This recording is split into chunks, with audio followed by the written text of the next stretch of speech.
Ha, ba, ba, ba. Ha, ba, ba,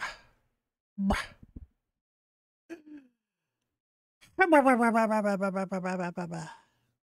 Hello. Greetings. Hello, you beautiful people. uh, how y'all doing? Hope y'all doing heckin' fantastic. And if you aren't, blame Thunder because he's not here. Thunder is out, doing the gamings with his friends. He's playing some Deep Rock Galactic with his friends. And being a nerd. And all that jazz. Yeah. Oh my Kurt.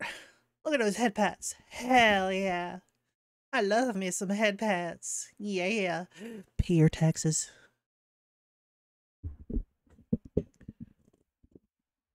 Chat. Pay your taxes. Pay your Hito tax. Give me head pats.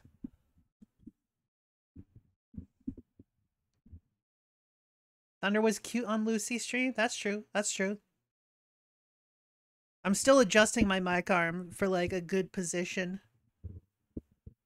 So I don't have to like lean in too much to get close to the mic. Hello, chat. But yeah, how are y'all doing? Cody KTTV, how you doing? Ollie the cat, how you doing? Leshin _ Skog, how you doing? Kilimanjaro, how you doing? Hey. Hope you're all doing heckin' poggers. And if you're not, well, blame Thunder. I don't know.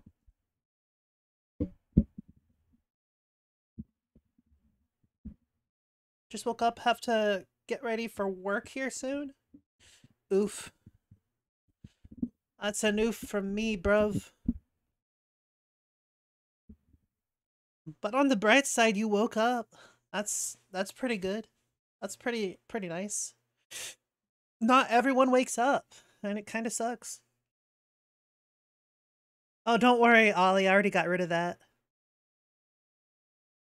I already got rid of that. It doesn't exist. If you don't believe me, go check. Baka. Ollie makes me SMH my head. Why you do this, Ollie? Why you do this? Why you make me SMH my head? Huh? Huh? How heckin' dare you? Still have Dragano stream? Ah, well, F you. That's right, I'm gonna start using letters on you. What? That's right. I'm gonna use letters on you. Kinda killing time until appointment? Fair enough. Fair enough. I know that feel. I know that feel. Sometimes you just gotta kill some time. You know, just take out a Glock, be like, what's up, time? And then you just, you know, just like pull back the hammer and be like, run, bitch. And you just bang, bang, bang, bang. And time just laughs at you because time is immaterial and immortal. And like, you can't actually harm time. You know.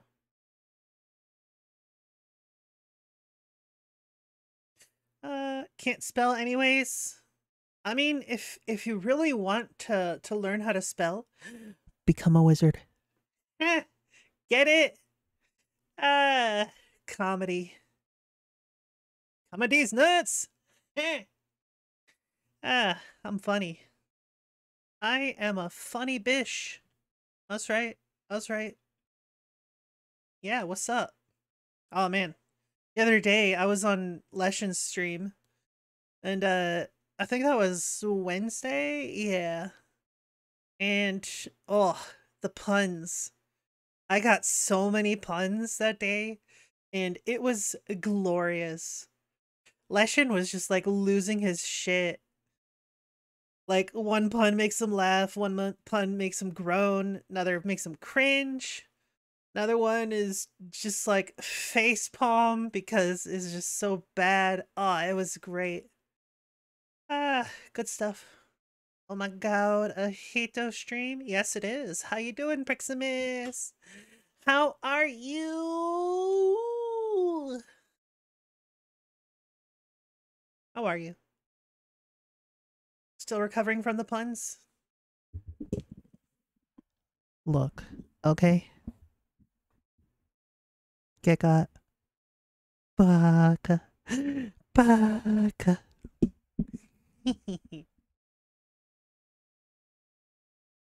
I'm okay, how's you? I'm doing alright. Doing alright. Felt alright enough to actually be able to stream, so there's that. Yeah. Figure we'll chat for a bit and maybe watch some vidges, you know? Cause I've got some stuff on my watch later list. Primarily food videos, unsurprisingly. What doesn't kill you make you stronger? Not always. Not always. I mean, you could be hit by like a frag grenade and like survive, but chances are that won't make you stronger. That'll make you have less limbs, most likely. Uh, it's not exactly stronger. Yeah. You smell like a baka. Eren Yeager.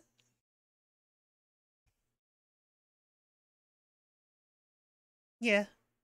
Yeah. Yeah. Good stuff. Good stuff. So, did you guys know that Dr. Pepper has some new zero sugar sodas out? Hashtag not sponsored. So my mother and I, we've been trying these out. We've got the Dr. Pepper cherry zero sugar. We've got the regular flavor zero sugar, and we have the strawberries and cream zero sugar. I have tasted all three. So the difference between, okay, we're gonna start with like regular flavor of Dr. Pepper, right? But before that, Lesh and Cute, Ollie Cute. Man, so many cute people in my chat. Holy shit. But anyways, the regular flavor of Dr. Pepper is, it's closer to the regular flavor than the diet is, right? So there's diet Dr. Pepper and there's zero sugar Dr. Pepper, right? They're effectively the same thing, but they do taste different. Diet Dr. Pepper, it's lighter and more carbonated, and it's got a more peppery flavor to it than the zero sugar version, right? So there is a noticeable difference if you have like enough of a palate to be able to notice it, right? Whereas the zero sugar is actually a lot closer to the regular flavor than not. Did I say that correctly? Maybe. I need a head empty visual novel game right now. Suggestions. I don't do visual novels usually. I think I've only played like one or two ever. And yeah, I've got nothing. Sorry, dude. I'm sorry. I can't really help you there. Like I can barely even name visual novels. Like only ones I can think of are like maybe Neko Para. I heard that's good. I heard there's like it's good or something. Dating sims count? I don't know. And I don't know shit. Anyways, back to Dr. Pepper because that's what I have. Uh Currently I'm drinking a cherry Dr. Pepper. Got a nice can of it right here.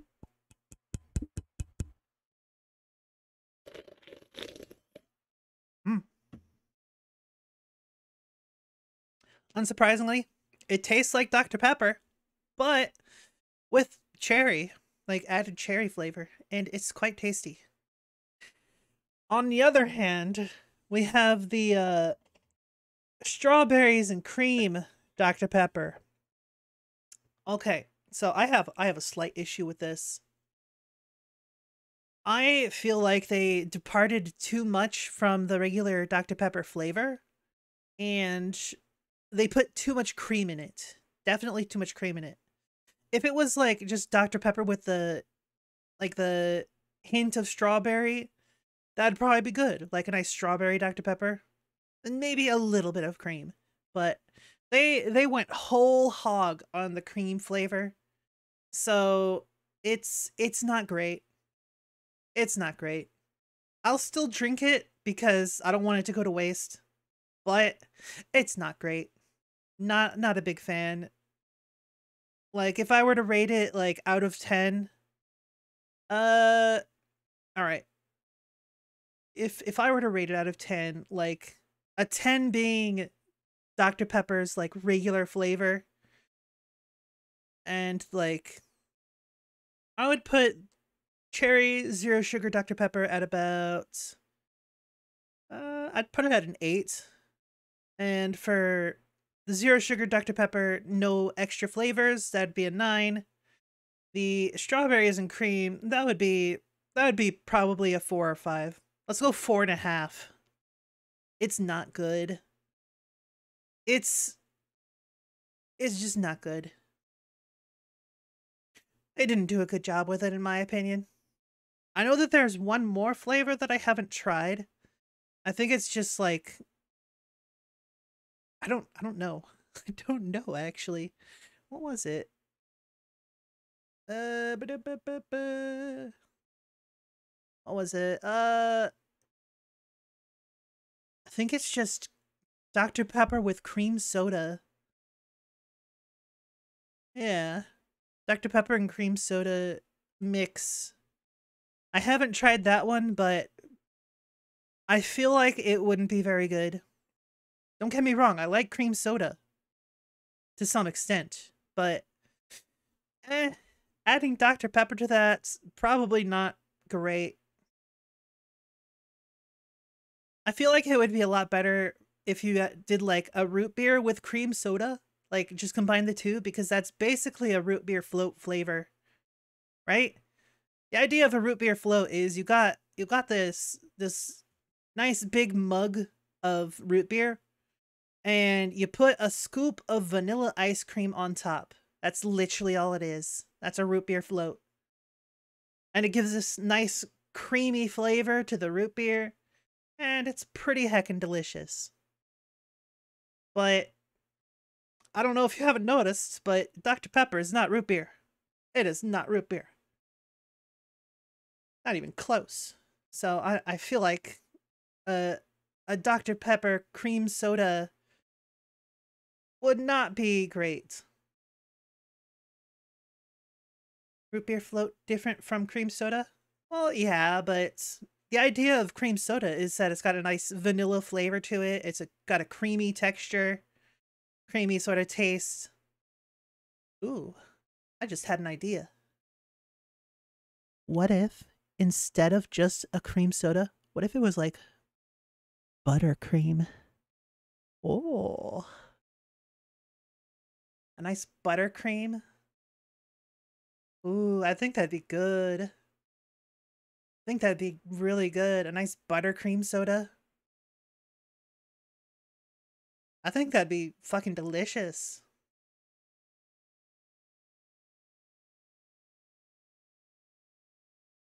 Now I just want buttercream. Fuck. Oh, jeez. I blame Priximus. This is your fault, Priximus. I don't know how, but it's your fault. It's all because you didn't tell me how you're doing. How are you, Priximus? How are you?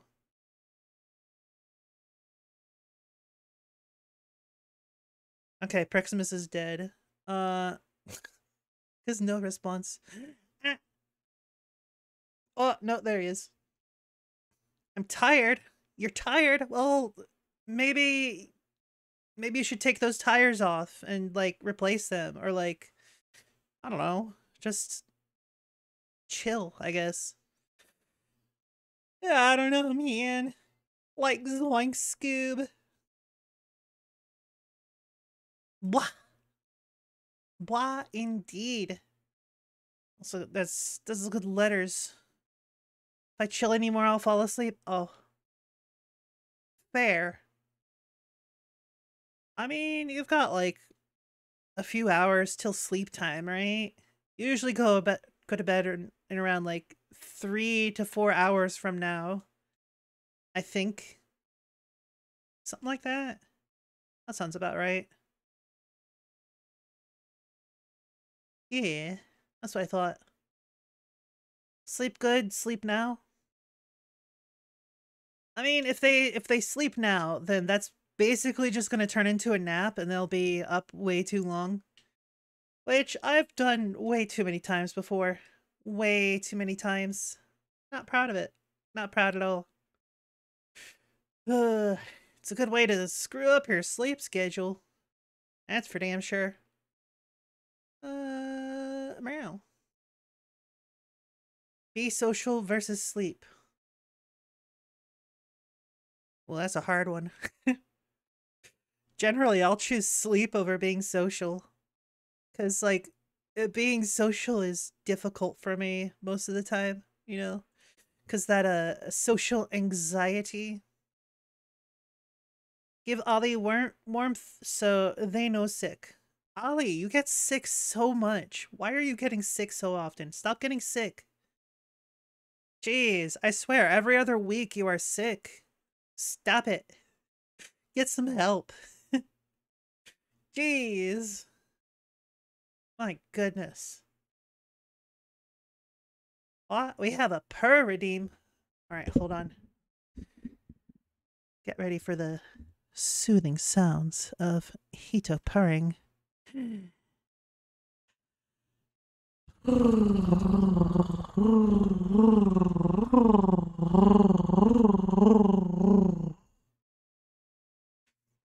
There you go. There you go. Did you enjoy the purring? There you go. You had your purr. Oh, I got a heart from that. Hell yeah. At least someone likes it. That's Poggers, my dude. Ollie would see doctor, but Ollie lives in America. That's fair. That's fair. Understandable. Yeah, I can't blame you there. America is like the one country where even just a casual doctor's visit will put you in debt. Like just any checkup. The only way to avoid like going into debt by having like a casual checkup in America is by already being poor. If you're already poor and you get on like your federal health insurance thing, then just a regular checkup, you won't have to pay shit. Yeah.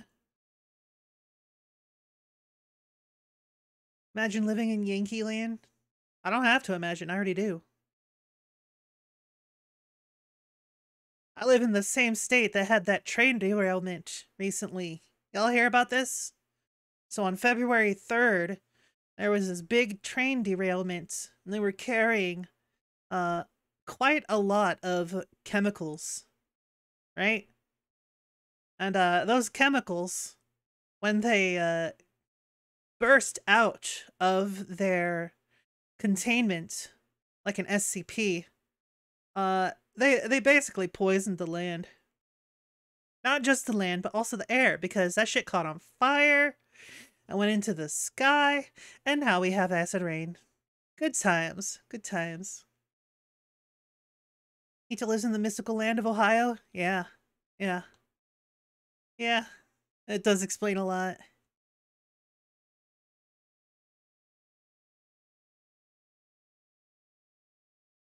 Well, not all of it was immediately set on fire. There was some of it that was immediately set on fire.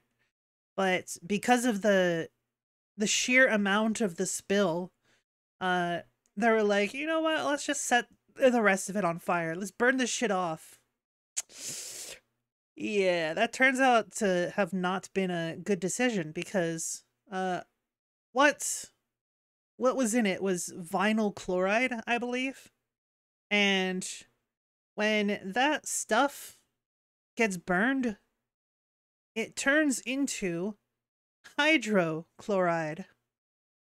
If that sounds familiar, that's the same sort of thing that's like breaks down stuff in your stomach. Hydrochloric acid. Yeah. In other words, that shit became acid rain. These huge clouds of burnt up chemicals. That was acid rain. Good stuff. Good stuff. So yeah. And then like just a few hours after it happened, all of them were like, "Yeah, the air is totally fine. The water's totally fine. Nothing to worry about. Nothing to see here." But it's not fine. It's not fine at all. Within like hours of that shit happening, within like a few mile radius, like all of the wildlife was dead. Oh, I see an Aegis. Ha ba ba ba ba. Hi, Aegis. Hawa. Hello. But yeah, Bur- after like a few hours of the train derailment, like all the wildlife in the area was fucking dead, including pets. Anyone that had pets in the area, those pets were fucking dead. And it gets worse. Places where you wouldn't even think that it would affect. Rivers, lakes, streams, fish were fucking dead. Yeah. That's how fucking bad that spill was. And it's still going on. They still haven't cleaned all that shit up. You know why? Because they can't clean it all up. That shit's gonna stay there for years. No matter how much they try to fix it, it's not going to get fixed that easily. Man, the sheer... I hate corporations because they're always the cause of shit like this. All this greed and cutting costs has hit 50K animals killed. No surprise there. If you have any livestock in the area, fucking gone. Ha ba ba ba ba. Anyways, let's see how Aegis is doing. Hey, Milk Cat. You're What the cute. fuck? Look, What was okay, that shit? Ollie the cat redeemed calling someone cute and said Milk Cat, okay? Bruh. So how's the adorable Milk Cat doing? Sore all over. You're sore all over. Oh my goodness. It's just muscle pain. F. Hmm. Have you tried just not being sore? Bruh. Bruh. I'm guessing that's a no. So why are you so sore? Lactic burn. What was that? Lactic acid burn. But like, why are you building up lactic acid? What were you doing? I had appointments today in town to take care of. Ah, fair enough. And the fact that I have to walk around in such a jackass, janky manner to get to my local train station these days. That's fair. Yeah, Doesn't help. the architecture there isn't exactly people friendly anymore. New? Yeah. No. Bah, bah, bah. I just realized that I didn't lead with my sort of catchphrase that I came up with. You know, the thing where it's like, welcome to the Kittycorn stream, where the Kittycorn does Kittycorn things. Yeah, I forgot to lead with that. I can't fucking spell to save my life. Well, maybe you're not meant to be a wizard then.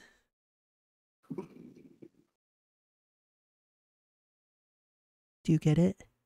Yes, I get it. It's also bad. Uh, God damn it, you bitch. you're welcome. Look, I got a laugh out of it. That's good enough for me. Bleh. Alrighty then. I think that's a good chat. So let's go on to vidges. Bitchy games. Not vidget games, but vidges. Let's watch some shit. Food. Yes, food. Bud and drink. Alright, Food, we're gonna food start and with food, easy food sweet and potato drink. taco recipe. Oh, Tacos? apparently. Delicious like sweet potato pizza. That's a thing. Oh shit. Okay. I mean, I don't personally like sweet potatoes, so you could probably just replace the potatoes in this recipe With regular, with maybe? regular potatoes and like add whatever seasoning you want. But I anyways, mean, it makes sense. let's see how it is. Is it, Yay. wait. Delicious day. Volume looks good. Oh, listen to that crunch. Ooh, woo. Oh yeah, crunch it just like that.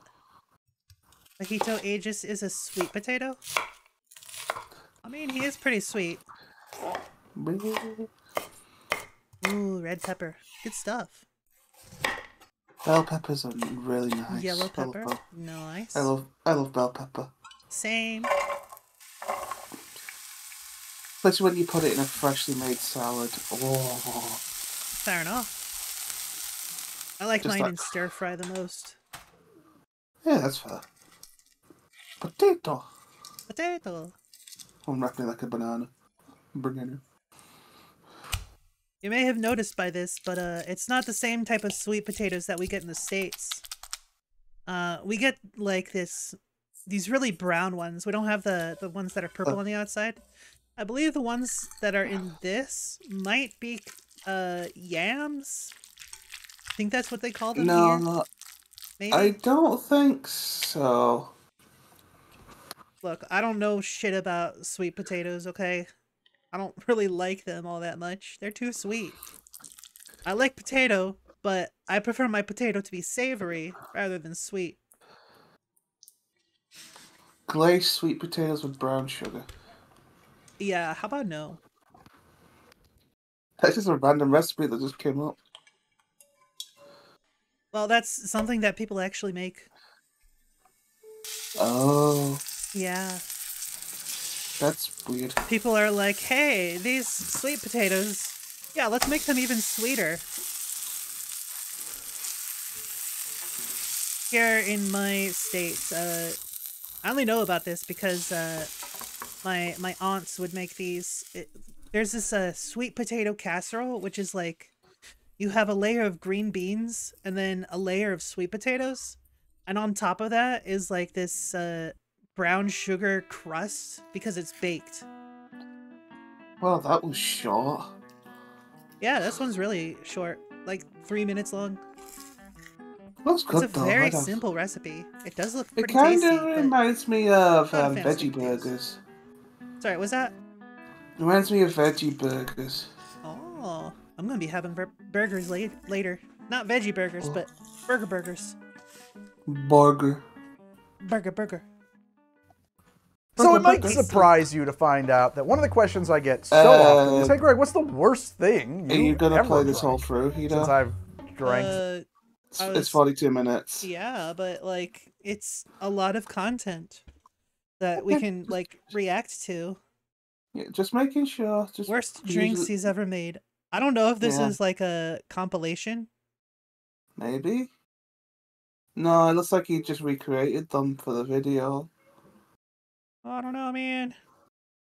Well, wait to find out. Watch him get drunk. Well, I'll check the description.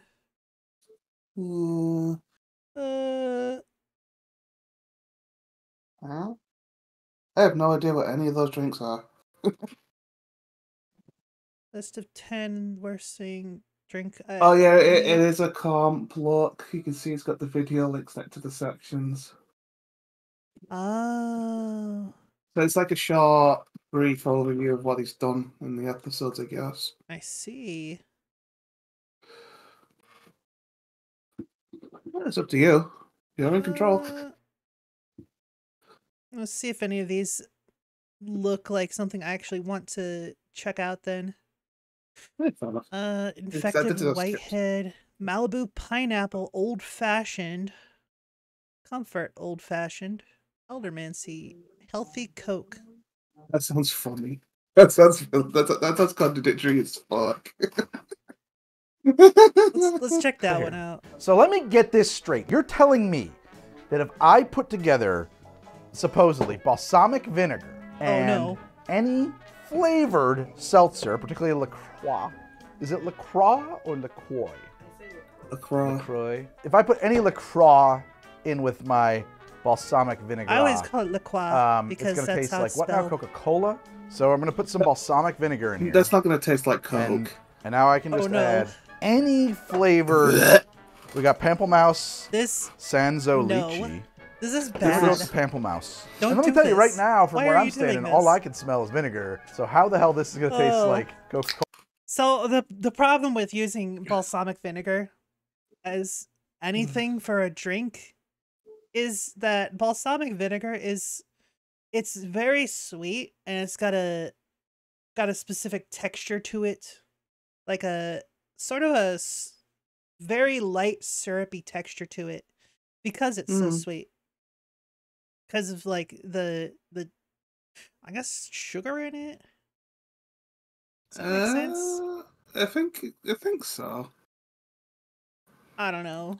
I can see why it could potentially go with a drink that's already sweet, but I don't think that's no. No, that's wrong. I don't know. Something tells me that I don't I'm about think it's to get gonna taste like cola at all. The origin story of this that apparently some girls like my yoga instructor taught me this trick. Oh wow! Wait a second. Coke. We're doing this is a yoga trick. Hold on a Arrested second. by FBI. Yeah. So this comes straight from the mouth of Exactly. yoga. Yeah. All right. I want this to work. I really do. I It's gotta not say, going too, to work. You don't know that, like you may not realize, but balsamic vinegar is sweet.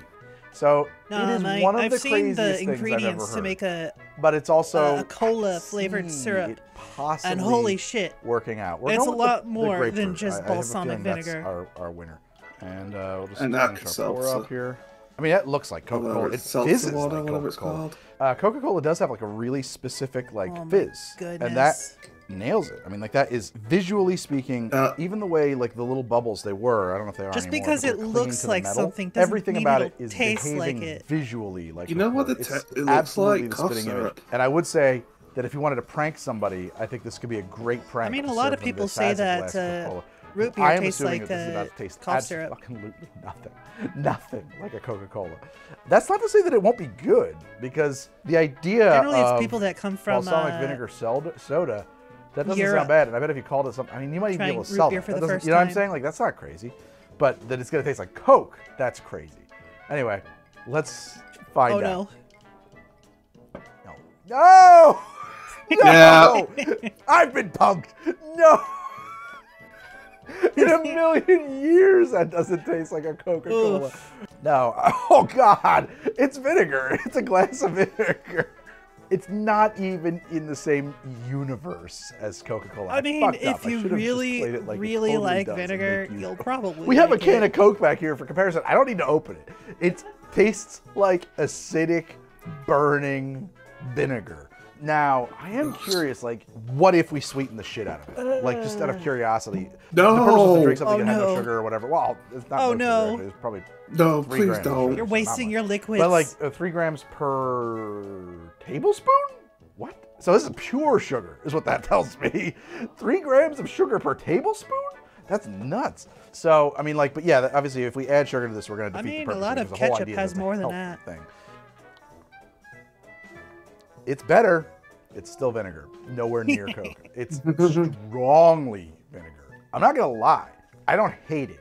You remember I did that episode on the Peacemaker drink where I was like, oh shit, vinegar is delicious. I think it's a little strong for most humans. I would drink this. Yeah. I actually like this. I'm worried that I would feel not well. So I also quite enjoy the taste of vinegar, but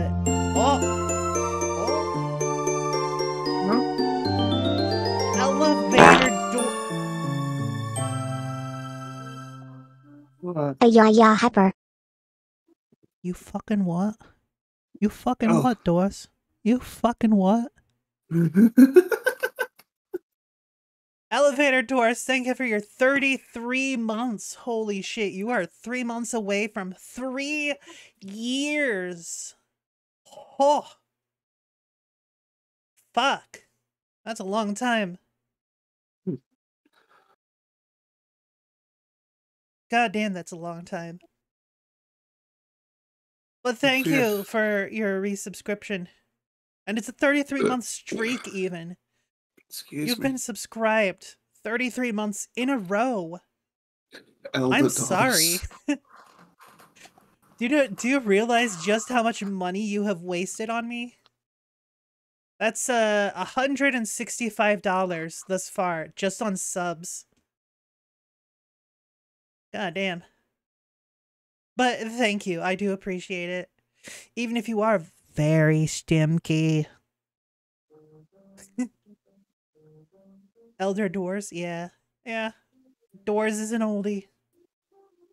Ketchup is 3 grams sugar per gram of ketchup. What? I believe you mean per tablespoon.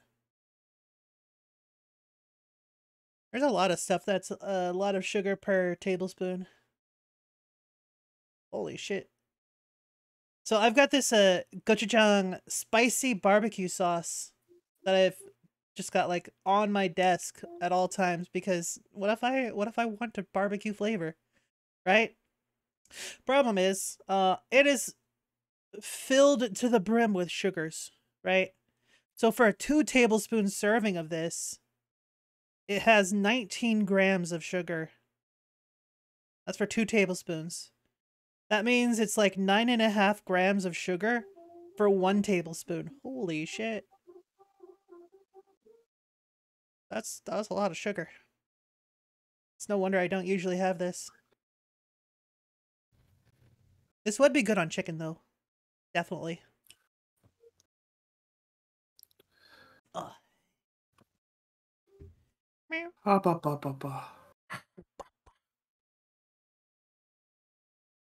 Money wasted is only half of that, Hito.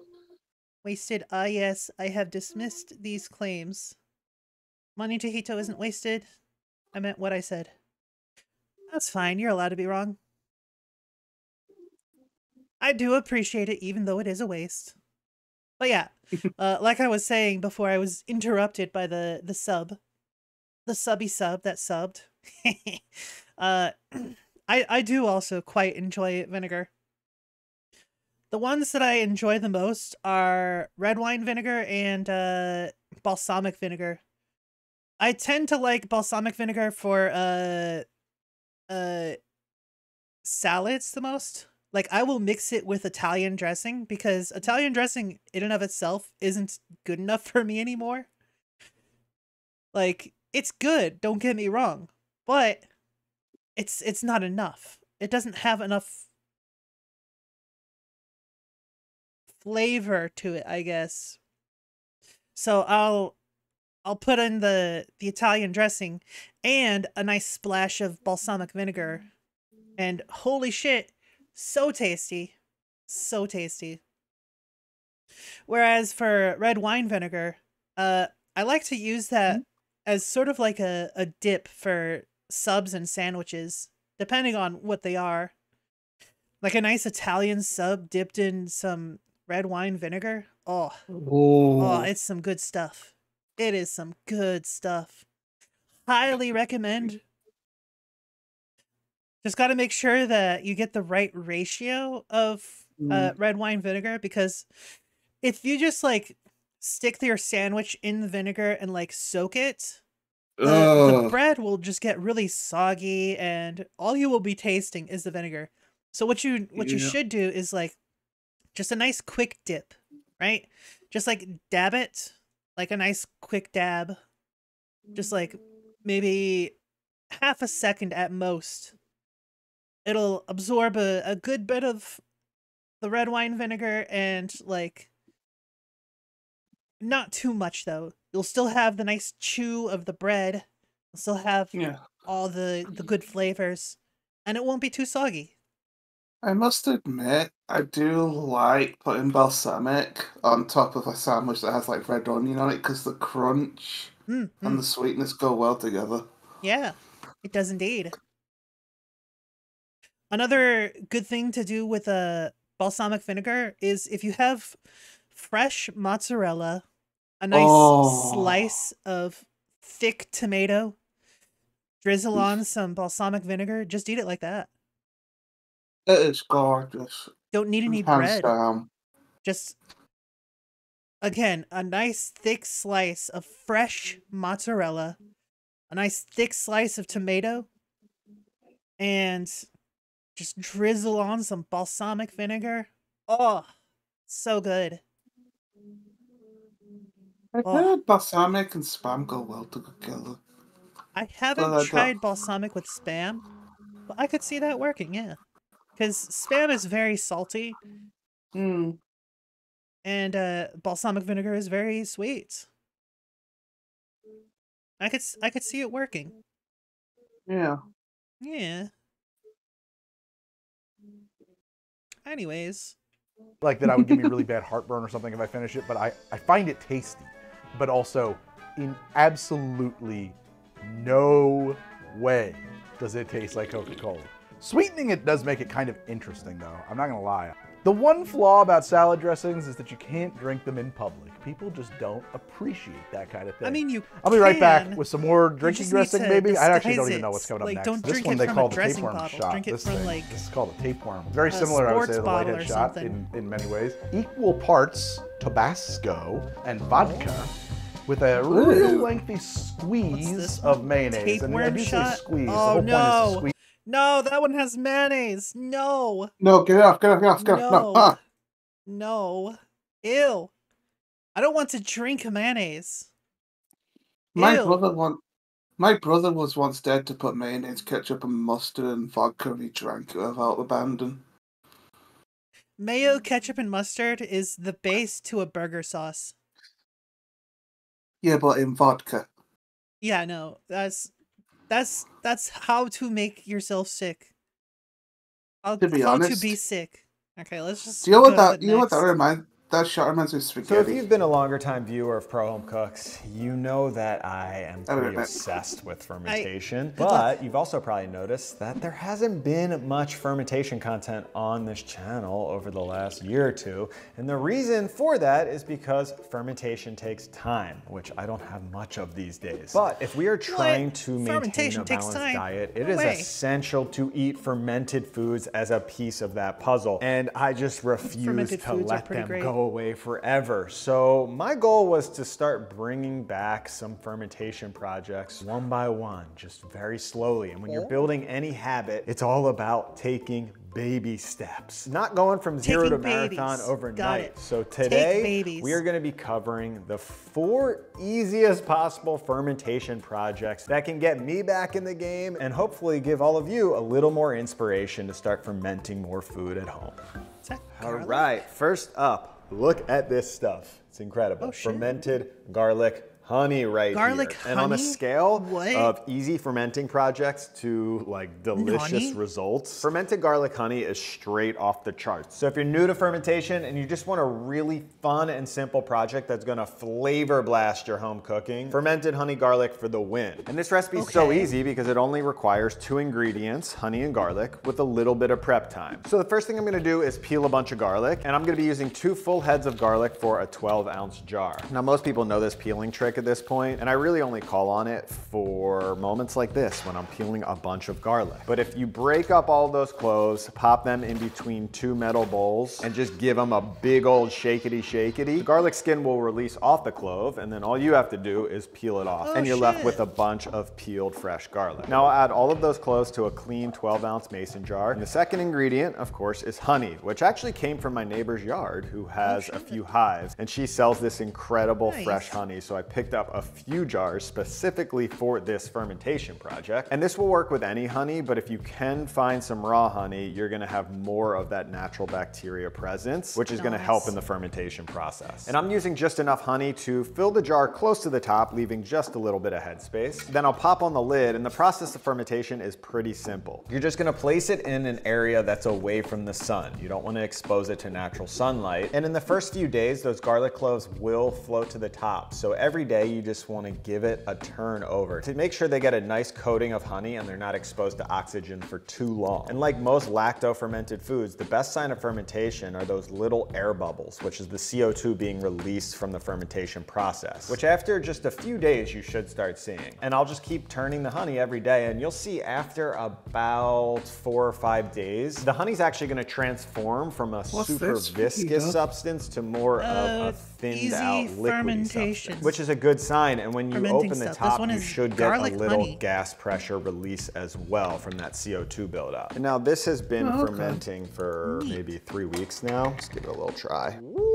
You're not getting super funky flavors or anything like that. It's just a really intensified garlic infusion in your honey. So at this point, you could let the garlic sit in there. But what I'll do is just strain off those cloves. I can blend those up for something else. And then I'll have this infused garlic honey garlic roasted ham. Salad dressing, stir fried, pretty much anything. I'm actually gonna make a little sauce with this later once I have a few more things fermented, which brings me into the next fermentation project. All right, with the explosion of Korean food over the last decade, most people at this point have at least tried kimchi, and I bet a lot of you pro home cooks have attempted to make it at home. I've shown you how to do it on this channel, but I will say traditional kimchi made completely from scratch can be a bit of a process. When you're dealing with these huge Napa cabbages and you're salting them and you're weighing them down with plates, it can be a lot. But this right here, this magical little jar of daikon kimchi, in my opinion, is a much easier product to actually make,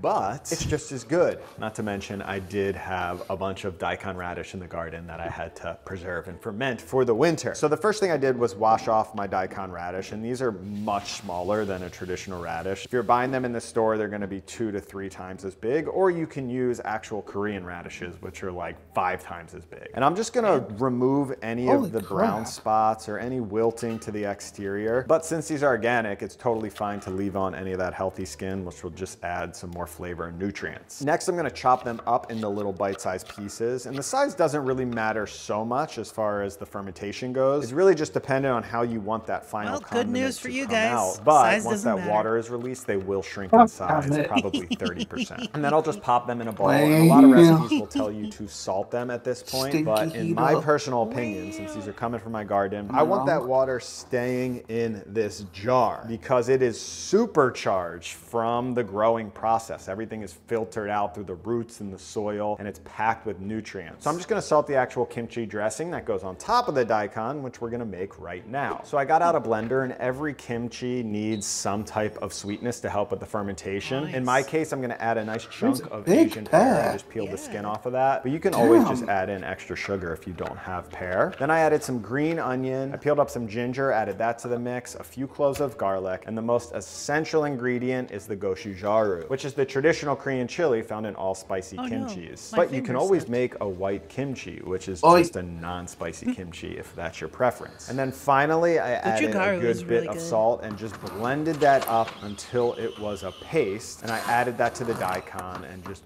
mixed that up until all of those daikon pieces were well dressed. And then I packed it into a jar. And the goal, specifically with lacto fermentation, which is happening with kimchi, is to keep everything submerged under the water line. because we need that anaerobic environment, which is without oxygen, to promote that healthy bacteria, that lactic acid, to really start to take over. So right at this point, you can see there's actually not much water in there at all. So I just let that sit for a few hours, and after a few hours, so much of the daikon water was released to the point where I didn't have to add any extra water. I could just push that weight down and it was completely submerged below the surface. Now you just need some type of loose lid in there so nothing actually gets into your kimchi. And then you'll just find a cool dark spot in your house and you'll let that ferment for a few days. And after just one day, you can see right here, those CO2 bubbles already starting to form, which tells me that the fermentation is really starting to activate. So I just let that sit for another few days. I think I went for around a week. Totally up to you, depending on your funky preference. The longer it sits, of course, the funkier it's gonna be. But right around 7 days, you can see some massive air pockets in there. And this thing is fully fermented and just absolutely incredible. Of course, you can store it in your fridge for a while. Look at this little kimchi cube. My God, that is good. Again, the daikon is just much easier to prepare. It almost seems simpler to actually ferment too, because it's cubes rather than like all of these strands of actual cabbage. And it's the perfect condiment. I've been using these in rice bowls all week, which you're gonna see later on in the video as all of these things come together into one beautiful dish. Now, I'm not just doing these fermentation projects to preserve food longer. Honestly, one of the biggest reasons I do it is for the health benefits, because as human beings, we've only had controlled refrigeration for like 150 years. And obviously we've been around a lot longer than that. So our bodies have adapted right along with all of these foods that we needed to make to survive, say, a winter. And like I mentioned before, I just don't have as much time to make fermented foods, and I'm not consuming as much as I would like, which brings me to the sponsor of today's video, Seed, which has been an absolute All right, so what I have right here is some milk kefir, which is something that I personally was holding off on for a bit, but my brother just kept talking it up for months. I finally hopped on board, and it is life-changing. Now, really, this is just like a controlled souring of milk to some degree, kind of like a yogurt, but unlike yogurt, it is so much easier to make because you don't need to heat anything up. You don't need to worry about any separation, and it's actually loaded with like 5 times more natural strains of probiotics compared to a yogurt. Now, this is the only fermentation project today that actually requires a specific culture. They're called kefir grains. They're really easy to find. You can get them on Amazon or Etsy. And as you can see here, these grains have been sitting in some milk in the fridge, which is basically a hibernation stage for them until you're ready to make the kefir. So the first step is to strain off those grains, because that milk that was helping them stay alive is now completely over fermented and way too sour. So you'll just work those grains around until they're all nice and strained off, and you can see they're like gelatinous little balls, which is actually a colony of natural yeast and bacteria that's going to ferment your milk. And then I'll add those grains to a clean jar, and the ratio you're looking for is around 1 teaspoon of grains per 1 cup of milk. So I had about 3 teaspoons total of grains, so I'm gonna add 3 cups of milk to ferment. And you wanna make sure your milk is not ultra pasteurized, because that pasteurization process is gonna kill off a lot of that natural bacteria that's gonna help ignite that fermentation process. And I'll give everything a gentle stir, and I'll just let that sit with the lid slightly popped in a darker place. And kefir can take a range of temperatures. If it's cooler in your house, it will ferment a little slower. And of course, if it's super warm, it's gonna ferment much quicker. But room temperature is totally fine. So I'm gonna let this sit for 1 day, which is technically the first fermentation process for your kefir. And you can see after 24 hours, you've got a little separation towards the top, which is totally fine. You've got some air pockets forming, some of that CO2 building, which is a good sign. And it should smell just a little bit sour. And at this point, those grains have actually done their job. If you kept them in there, it would get too sour. So we're gonna strain those off, and then to reserve them for another time, just pop them in a little jar again, pour some milk over there, put them in the fridge, and they can hibernate in your fridge for a bit, or you can just continue to use them. If you're making a ton of kefir and you're in a flow, just make another batch. So we're actually not done yet. This is just fermentation 1. It should still be a little bit thin at this point. The second phase is where we're gonna thicken this stuff up and really build the flavor. And it's very simple. All you have to do is just let it sit at room temperature for another day or 2. And this is actually after 2 full days, and and you can see it's completely transformed.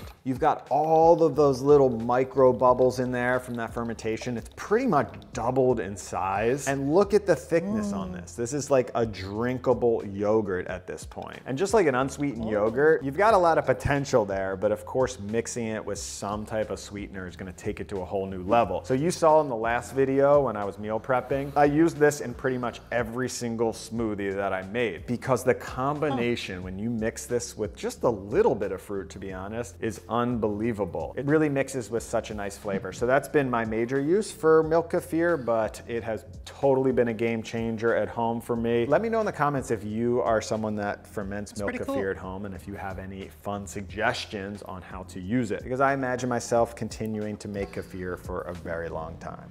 And welcome to my fermentation room. Sorry for the lighting in here, but this was a room that I built out. It's in the basement, specifically just to have shelves full of different fermentation projects. Damn. But as you can see, a lot of empty jars, which is a bit sad, but you know, you build the foundation and then you kind of work into it over time, right? That's what this video is about, just small baby steps. And one of the best baby steps to get into fermentation is right here. These are just lacto fermented veggies. We've got a sauerkraut over here. This was actually bok choy from the garden. I'm specifically going to chat about this one, which is one of the easiest fermentation projects of all time, because you just need to understand how to properly salt cabbage. So I actually have a Savoy cabbage here that I got in my farm share, and I had to remove a few of those exterior layers because they were a bit damaged, but I will save those for later, which you'll see why in a second. Then I sliced my way right through that cabbage, threw it in a bowl, and I've shown you this combo before. It's one of my favorites.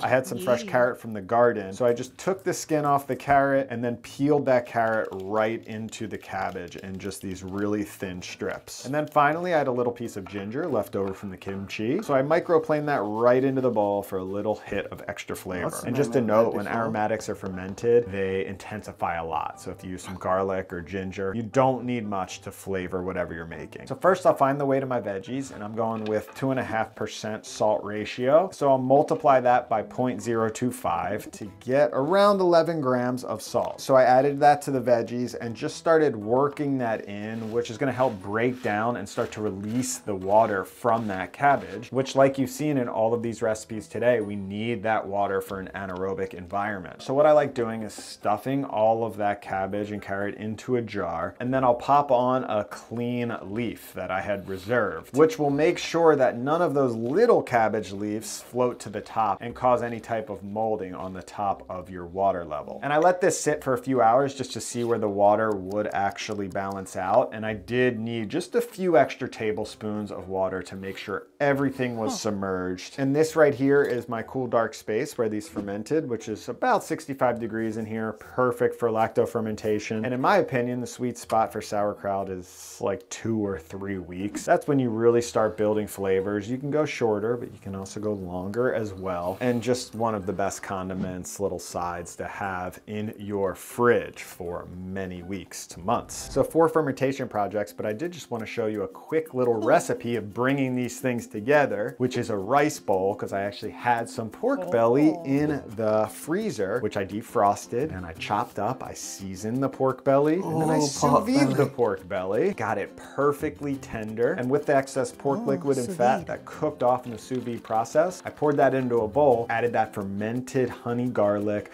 a little bit of black vinegar, soy sauce, chili paste, and just cooked that down until it was a beautiful sauce. And then I fried up that pork belly to render off that fat and get that skin super crispy, and then plated up the most insane rice bowl. Oh, that looks amazing. Give. Oh my god. Oh my god. Best rice bowl of my life. Oh, egg banquet noodles. Huh? Cooking Haru. Oh. Egg. Bread. Wait, what is that? Is that a cucumber? I think so. No, that's not a cucumber. Oh, it's zucchini. If it looks like a cucumber, but it's not a cucumber, it's probably a zucchini. I've never actually tried zucchini.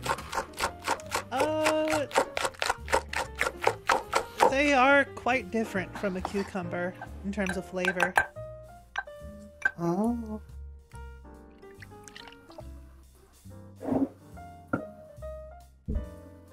Oh, I didn't know sesame oil came in tin cans. Just bump the mic.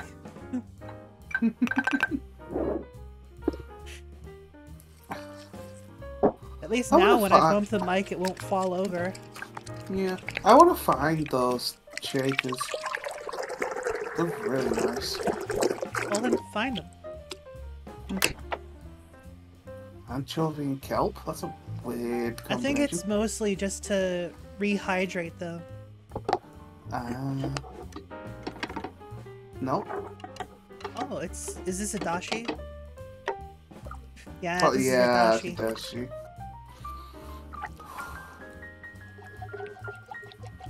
Oh. Egg! Time for their famous egg smash. Looking at those eggs and you're just like, let me smash. Let me smash. Ooh, eggy baby, let me smash.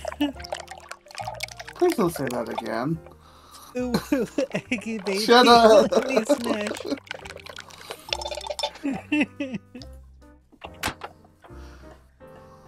What, you don't like my yolks? Stop!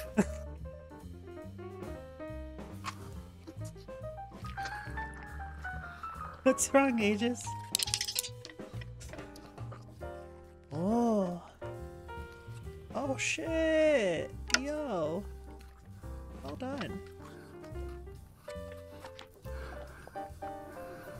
That was actually pretty well done. What are you laughing at? Nothing. What did you do?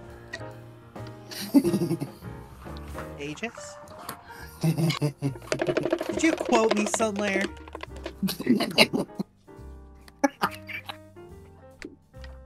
God damn it, Aegis. I had to, okay. How fucking dare you? I had to. At the egg like noodles? Oh.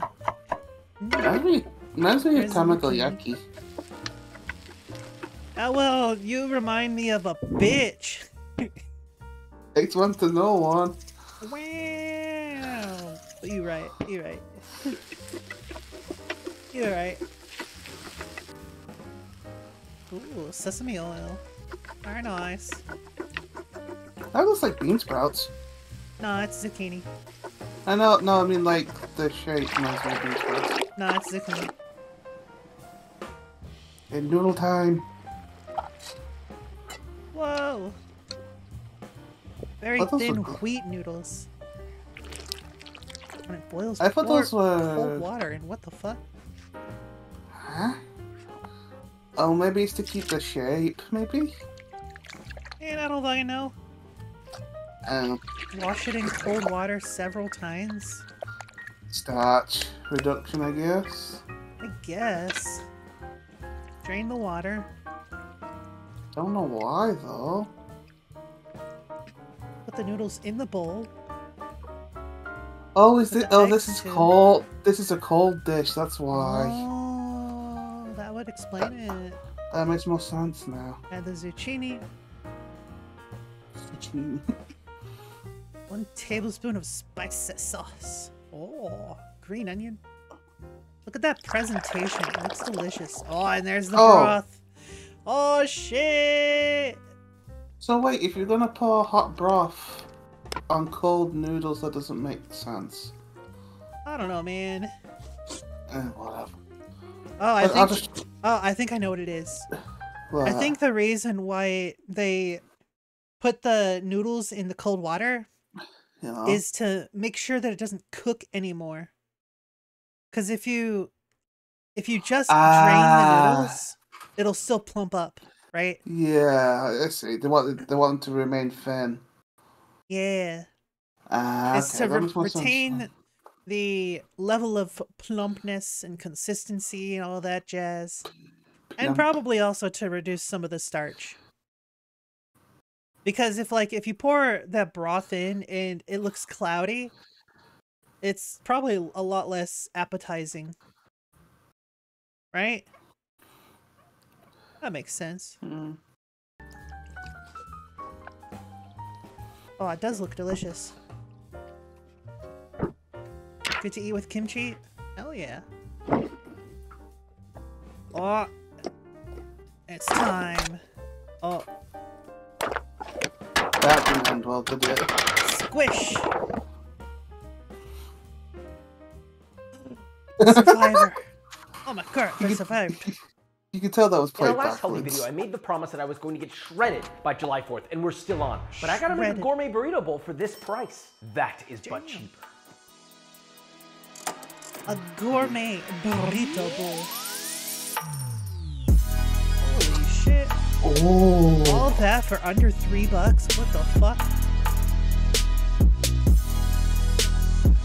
Oh, look at that. Oh, yes. So today we're making a gourmet burrito bowl, or just a burrito bowl, whatever you want to call it. I say it's gourmet because we're actually cooking it and putting effort in it. Look, I don't need to explain to you what a burrito bowl is. This is a complete meal in one, and it's not that hard. So with all that being said, let's make it, shall we? Look, let's be honest, this isn't about better episode, but Chipotle is getting expensive. So I looked at the schematics and scrutinized each element of the burrito bowl. The rice, the beans, the meat, and all the other toppings, distilling them down into their bare necessities. Not only are we breaking down this price, but we're also keeping this incredibly healthy, with a full calorie breakdown at the end. First, let's talk pickled red onion. It's only 4 ingredients, but one giant leap into the gourmet category, at least a little bit. Very easy, get yourself half a red onion, and yes, you will use the other half in a different part of this video. Now that's economical, brother. Slice that bad boy thin on a mandolin or with a knife. Place the slices in a large heat-proof jar or container, then in a medium saucepan, add 1 cup or 240 milliliters of water, 1 cup or 240 milliliters of white distilled vinegar, and 1 tablespoon or 10 grams of salt. Place it over medium-high heat, bring it to a boil, and then immediately pour your hot liquid over your red onion, making sure the onion stays submerged, then just sit at room temp until completely cool.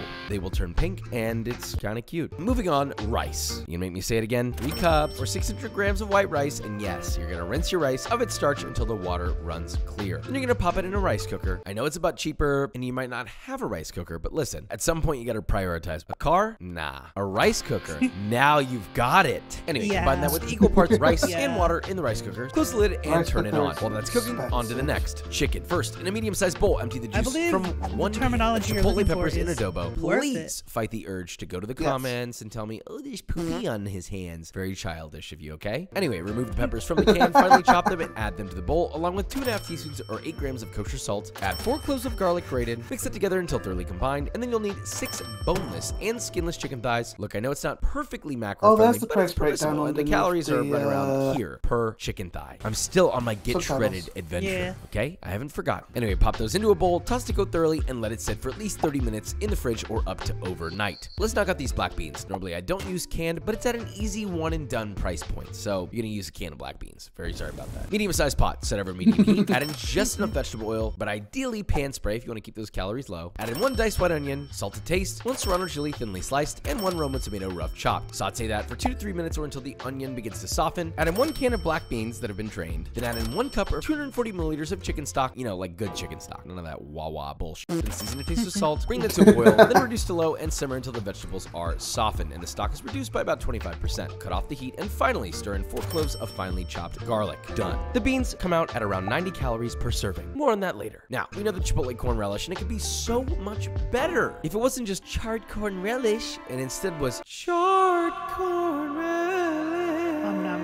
All you gotta do is place 4 corn on the cob directly over an open flame or a grill and let it sit until all sides are lightly charred, about 1 to 2 minutes per side. Now once that's done, pop 2 jalapenos directly over the flame, and this time char the whole goddamn thing. I mean, you want that little paper looking charred. Then wipe off the char using a paper towel, remove the seeds. If you don't want it too spicy, give your jalapenos a nice dice, add the 2 medium-sized bowl, then remove the kernels from all of your cobs of corn. Oh, I didn't know you could Add to a bowl, and remember that other half of the red onion? It's time for a money-saving move. One ingredient in 2 different components of the meal. One is raw and one is pickled. I mean, come on, we're in technique mode right now. Anyway, give that other half of the red onion a nice dice, and add that to your bowl. Finally, add 2.5 tablespoons or 6 grams of finely chopped cilantro, salt and pepper to taste, and 1 to 2 tablespoons or 10 to 20 grams of white distilled vinegar. Stir until combined, and well, that's it. Look at that. Corn relish clocking in at around 72 calories per serving. We're looking good so far. And now it's time to wrap it all up. Listen, I did make a spicy garlic mayo for those of you who are not on a diet, so it is optional, but if you're on a diet like me, you won't be including this. Small bowl, 1 cup or 200 grams of mayonnaise, half a teaspoon or 2 grams of onion powder, 8 cloves of garlic grated, season to taste with salt, 3.5 tablespoons or 42 grams of hot sauce, pick something you like, okay? And whisk until combined. Boom, that's a spicy meatball, except it's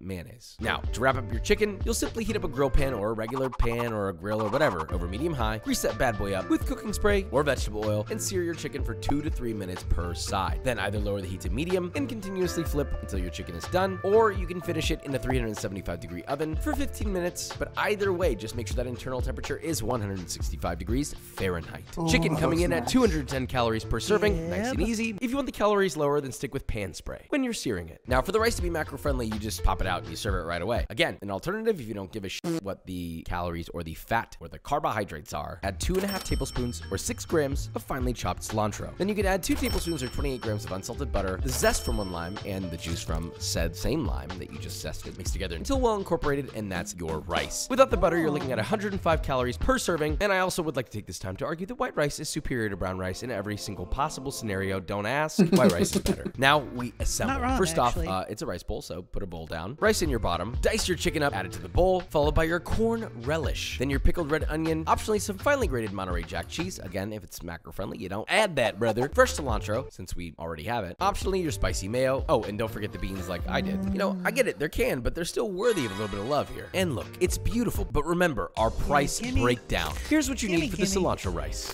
The chipotle spiced chicken thighs. The corn relish. The pickled red onion. The black beans. And if you don't care about the macros, here's what you need for the spicy garlic mayo. And of course, other toppings. If you have a good mix of ingredients on hand, it's gonna cost you around this price, all in. Hang on, if you don't have any of the ingredients, then it's gonna cost you this. Again, all in. But as usual, you divide that by 6 servings, and you end up with a cost that is more reasonable than anywhere else you're going to get a bowl. And it's healthy too, so what does that mean? You get an average of 488 calories, 36 grams of protein, 60 grams of carbohydrates, and 18 grams of fat per bowl. It's macro-friendly if I ever seen anything. I know Nora's watching this with a big old smile and his pics pop. But we're only missing one thing, the taste test. Woo! Burrito bowl. So the mayo, completely optional if you're on a diet like me. Point is, this totals up to this price with this caloric intake. Not bad. Obviously, you can do chicken breasts, more protein, you can eat more and less fat. It's a burrito bowl. What the hell do you want me to say? The beans are excellent. A little bit of spice, garlicky. The tomato just kind of refreshes it up a little bit. It's nice. Now the corn, I'm gonna dig around this mayo because it's not macro-friendly for me. This is the key. You mix all this up, you get all of these flavors, but the thing that brings it all together is this lightly spicy, sweet, crunchy relish that not only belongs in there, but makes it the bowl that it should be. You wanna make a burrito bowl that's unforgettable and still keeps you on diet for the goddamn new year, then this is the bowl for you. But you wanna know what else is the bowl for you? That it's an unforgettable.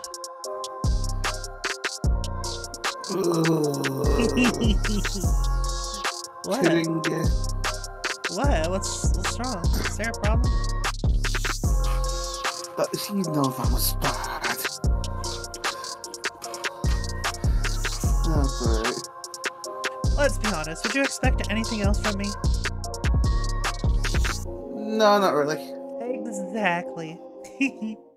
It's January, it's cold out, I am thinking about things that'll keep me warm by the fire, and my wife suggested, who is not Meredith, that I do an episode about alcoholic, boozed up hot chocolate, hot cocoa, whatever you want to call it, however you want to make it, and that's what we're going to do today, and I think we can get right into this one. We can just skip the intro. I said let's skip the intro, let's keep it going. Okay, let's go. So we're going to do this one up 2 ways. Hot chocolate, hot cocoa, and then we're gonna make 3 drinks that will put some little pep in the step. You know what I'm saying? A little kick in the brick. It's gonna have alcohol in it. So hot cocoa versus hot chocolate. What's the difference? Well, the main difference between cocoa and chocolate is the amount of cocoa butter in them. Chocolate is cocoa powder plus cocoa solids plus like milk and stuff, depending on what kind of chocolate it is. Cocoa is just the cocoa solids with maybe a little bit of cocoa powder, and obviously no milk, it's powder. As you can see, chocolate, oh, they're stacked. Look at that. Chocolate is not cocoa. It's a different thing. Just so you can compare again. No way. Cocoa, chocolate. That's the difference. So we're gonna make it both ways. Mary, do you have a preference? Which one, you want me to do cocoa first or chocolate first? Cocoa. I think I prefer cocoa. She's a cocoa lady. Okay. So we're gonna make hot cocoa first. Okay, here we go. 1.5 cups of this stuff. All right, now, how much cocoa powder do I add? As much as you like. That's kind of my system. Yeah, so I'm gonna heat this up to 180 degrees, or at least that's what I'm setting this pan to. And I'm gonna use a whisk. And now, I'm gonna add some cocoa. Anyway, you just kind of want to keep whisking this because it'll clump up. How much sugar do you add to it? I'm gonna add quite a bit of sugar in it. As much because as you this want, is hot cocoa. Let's not overthink it. And all right, this is nice and hot. We're going to bottle this up into a sugar thermos. And just whatever we've got this sweetener delicious that thermos you full of hot like. cocoa. Let's make a peppermint patty. Archer claimed to have invented this drink. I've definitely had this drink at many of friends' parties over the years. There's a lot of different ways you can approach it. The idea is to take hot cocoa and some kind of something that's got some mint in it, creme de menthe or peppermint schnapps or both. And actually, I think we're going to use the recipe right now from Archer. Nothing wrong with that. I made it previously on the show. It's delicious. Let's do it again. We're going to need a jiggery-diggery-do. We're going to need 1 ounce of creme de cacao. I do love this Tempest Fugic stuff. It is very good. You don't have to go crazy and use the very, very good stuff, but hey, you know, if you got it, flaunt it. Then an expression people still use? I don't know. 1 ounce. I'm going to use a 1/4 ounce of creme de menthe, which is pretty sweet. If it's got creme in the name, it means it has a certain ratio of sugar to spirits. It's a higher ratio, so it's very sweet. Creme. It doesn't mean that there's cream in it, it just means it's sweet. And in truth, using the unsweetened and dry cocoa would probably have been fine here. And now we want to have peppermint schnapps, which is not so sweet, or sweet at all maybe. I mean, this one is probably fairly sweet, but normally not so sweet. We're going to use 1 ounce of that. Oh, it's 100 proof. Oh. So we're getting a little boozy. That's where our spirits is coming from right now. That's where our kick is. And our creme de cacao is 24%. And our creme de menthe is 48 proof, so 24%. 24%! All right, now I want to add 3 ounces of my hot cocoa, or thereabouts. You know, we're just going to add it until we're happy. That's fine. I don't think we need more than that. All right, give that a little stir, because there's some stuff sitting on the bottom here. I don't think it needs a garnish, but to the extent that I was going to garnish it, cinnamon sticks are always welcome, right? Maybe even take that cinnamon stick, and this is a good cinnamon stick. This is a Ceylon. It's the soft kind of cinnamon. Give this a little grate, right? Throw Fun fact for this is something I learned recently. Spiders, they actually hate the smell of cinnamon in coffee. Wait, really? Yeah. Oh. I just learned about this recently. Spiders, they just hate the smell of cinnamon and coffee. That's interesting. Yeah. I don't know what it is, but yeah, that's just a fun fact. So if you have like a spider problem in your place, start drinking coffee, I guess. This is one way to do it. Yeah. That, as you can see, it fraying up everywhere. And then I would just drop the rest of it in there. What the heck, you know? Ooh, that's a bright cinnamony smell. And bottoms up. It's delicious. It's delicious. I mean, look, am I going to give you guys complicated, detailed tasting notes? I would love to try Yes, I will. Do I need to? No. It's, you know what it is. It's a minty peppermint patty. It's delicious. It is minty. So good. It is sweet, but not actually as sweet as you would think, because the peppermint schnapps comes in and wakes it back up, actually. I was really worried that this was going to be overly sweet. It is the right amount of sweetness. It's a treat. It's a dessert. It's a hot cocoa that'll put you on your bobo. I don't know what I was... Y'all know that I'm not All a about huge the fan rhyming of today. I know. That's booze. I actually really but like the cinnamon edition. If really it's booze adds, like, that doesn't another, taste like booze, it's certainly on the I am nose. all It in. really pairs up well with it. I know mint and cinnamon don't always go together, but like here, we just got Christmas. This is just a glass of Christmas. A candy cane would have been nice too. That's good. There's nothing wrong with that. Nothing wrong with that. Simple pleasures. Just go for the simple pleasures in life. Get yourself a peppermint patty. You're not gonna drink more than one, because like I'm gonna feel like I ate a brick. Meredith, what do you think? You think it's time for lunch? Yeah, what a suspiciously lucky thing that we have our oven here on set, because Factor is the sponsor of this. I don't care about your sponsor, my dude. Now, Patty, let's get. I know you gotta make money, but goddamn. I'm not afraid. All right, now that we've had our peppermint patty, let's get into making some Mexican hot chocolate with alcohol in it. All right, here we go. 8 ounces, otherwise known as 1 cup. And I'm gonna overshoot that a little bit and go to 1 1/4 because I know some of this is gonna stay in my pan. Now we need 1 1/2 ounces of bittersweet chocolate grated. Let's pick out our chocolate. We have a few here to sample from.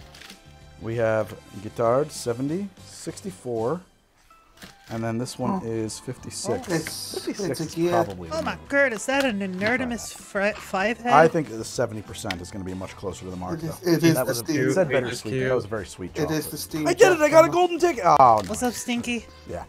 Oh, that's good chocolate. Nah. Christ. Fair trade, non-GMO. Cool. How you doing There's today? a problem with Nestle. You shouldn't eat Nestle anything. You can avoid it because Nestle uses slaves. Finally getting over my cold. We're just going to throw this guy on here for a second. I want to measure out this 1.5 ounces of chocolate. About time. Which I can't mentally convert into grams. I usually prefer to work in grams, but we're going to use this. Oh, trust me, I've been That's 185. dead sick and tired of this. 1.5 ounces of chocolate. Especially the hacking up all the gross So we're going to shit. take this chocolate, and I'm going to grate it into my Fair. milk. Now, to be honest, that's a great idea. I get great it. idea, grating it. It's a great idea, but it's not necessary. It'll help it melt faster, but we would get there Even without from grating it, videos, too. you can't escape the puns. And actually, it's melting in my hand a little bit. I'm gonna have God like Scoop's hands here.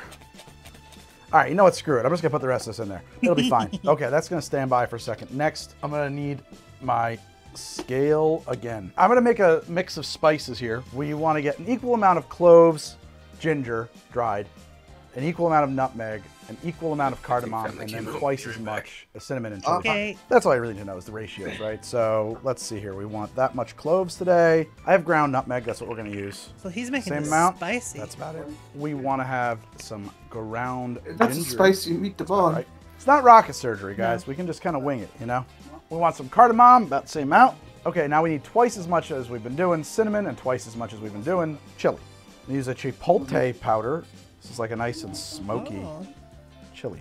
And now I'm going to throw in some real cinnamon sticks because we're going to grind this anyway so we can use some good cinnamon. There's no reason not to. Okay, grind it up. Though. I use this thing quite a bit. Cinnamon's resistant. I was not counting on the cinnamon, which is so friable, so easy to pull apart, being this hard to grind. All right, that's good. It's good. It's not 100% ground up, but that's going to work for the way we're using it. First things first, I got to get this chocolate to melt, and I got tired of grating it, so that's why there's a whole big block of chocolate in there. If you were just melting chocolate, then you would need a bain-marie, which is like a double boiler, which is like a... We would put water in here, we would have another bowl suspended above it, we would put our chocolate in there, that would melt. You know, just the chocolate, just melting the chocolate. But we got milk here.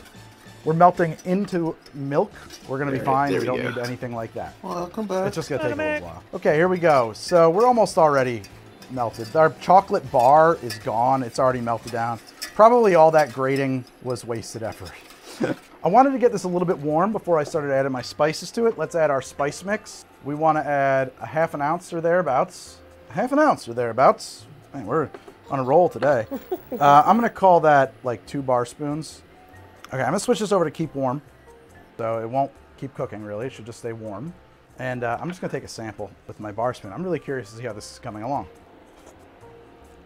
That is cool. Dry, spicy, a little hot, a little kick from the chipotle. I really enjoy that. Nice. All right, now we're going to build a cocktail with that. I'm going to build this in a mixing glass first, and then we'll pour it. And it'll become apparent why in a minute. There's something I couldn't do in this pan that I really wanted to do this chocolate that I'm going to need something that's a little deeper for me to do.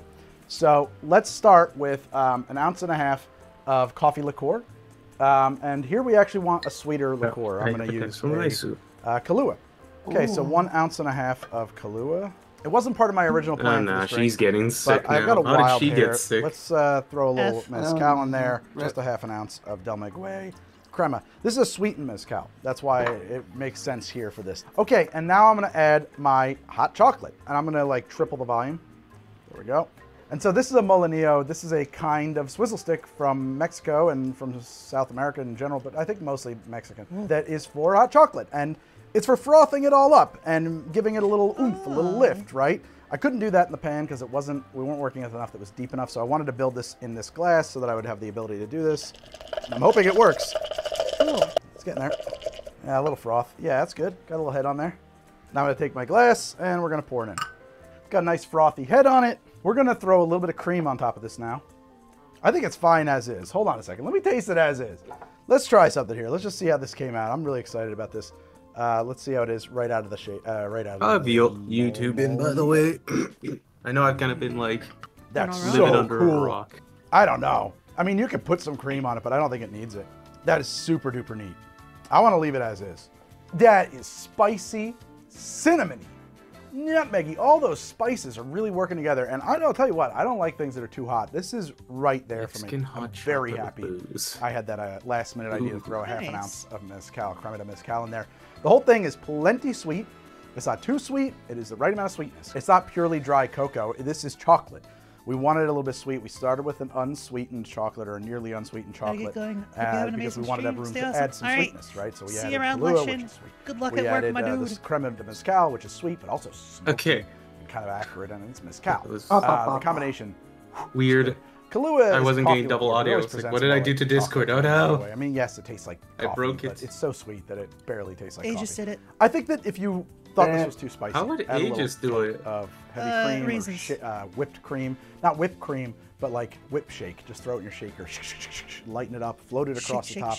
That would drop the temperature on this. Also, I like this a lot. How funny I don't that like things hot chocolate, Mexican hot chocolate with booze. That's something we did last mezcal, last Christmas. So many. We broke out the hot chocolate and started mixing it with Kahlua. I always loved clove, but I like it here a lot. It's a perfect. I really love this. This is great. I don't know if you were interested. If you like a Mexican style hot chocolate, we would have used Bailey's, but we were out of Bailey's that night. Spike it up. This is the way I would booze it up. There's a late arriving cinnamon note there. I don't believe he used any of those. Good. We just do it like to. It stays instead with of. you. Do you ever like get the instant breathe, hot cocoa mix and you throw milk in there to give it like this is really a real hot chocolate like feel? Meredith, give it a try. Sounds up my alley. I don't usually have hot chocolate, so. I wondering. My family we get a bunch of like the Swiss mix, hot cocoa Meredith mix. stole my Mexican mezcal hot chocolate.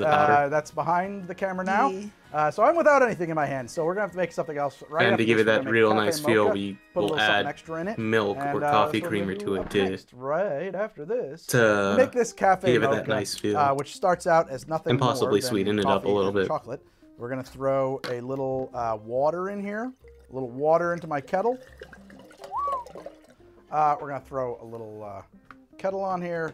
We're going to take our coffee. We're going to make some coffee. While this is heating up, I'm going to do this to satisfy some of the coffee snobs. We got to rinse our filter to get the It's going to be like a coffee hot chocolate? I don't know what paper tastes are, but I don't know that would be a thing. But whatever, that's fine. We'll rinse our filter and tear that out. Unless he's trying to give it like that bittery feel from like on set. We just went upstairs and ground dark some coffee chocolate before we started rolling. This is my favorite Chiapas blend. I'm going to add 4 ounces maybe of coffee. Let's just see what we wind up with. Ready? Get some coffee in there. It reminds me of this real nice place. They sell chocolate-covered coffee beans, and you just eat them like that. Those are so good. Water's heating up. We're going to add 180 grams of water to this now. Let it balloon. Well, the worst part is when I discovered them, I was a real hardcore caffeine addict. 300. I don't really so I'm just like, oh boy, more food for the addiction. Oh yeah. Give it a little stir up here. Don't touch the sides of the filter when you do that. And let it go. Coffee, coffee, coffee, coffee, coffee. And now we wait for our coffee. Okay, we've made coffee.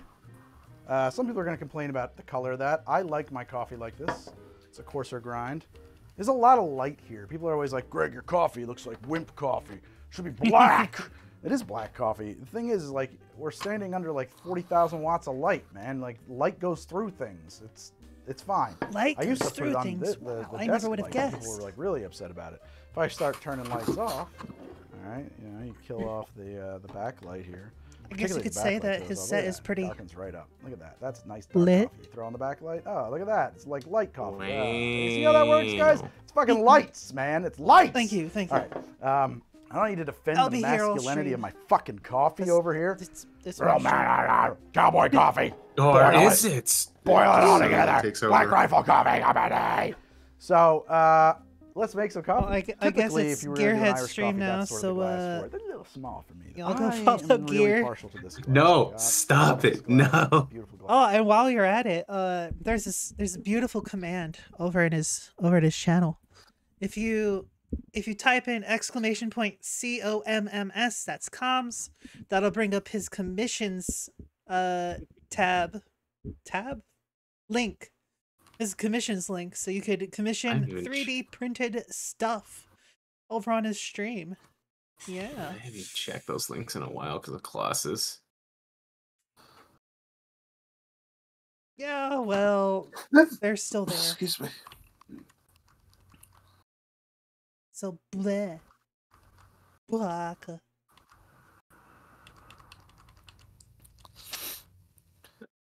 All right. I was worried. Like, I hope I hadn't gotten any commissions in a while, and just didn't know about it because I've been busy with class. The other way to do this was with an espresso machine. I've certainly done that many times. I don't have an espresso machine anymore. In fact, I use it so infrequently that it stopped working.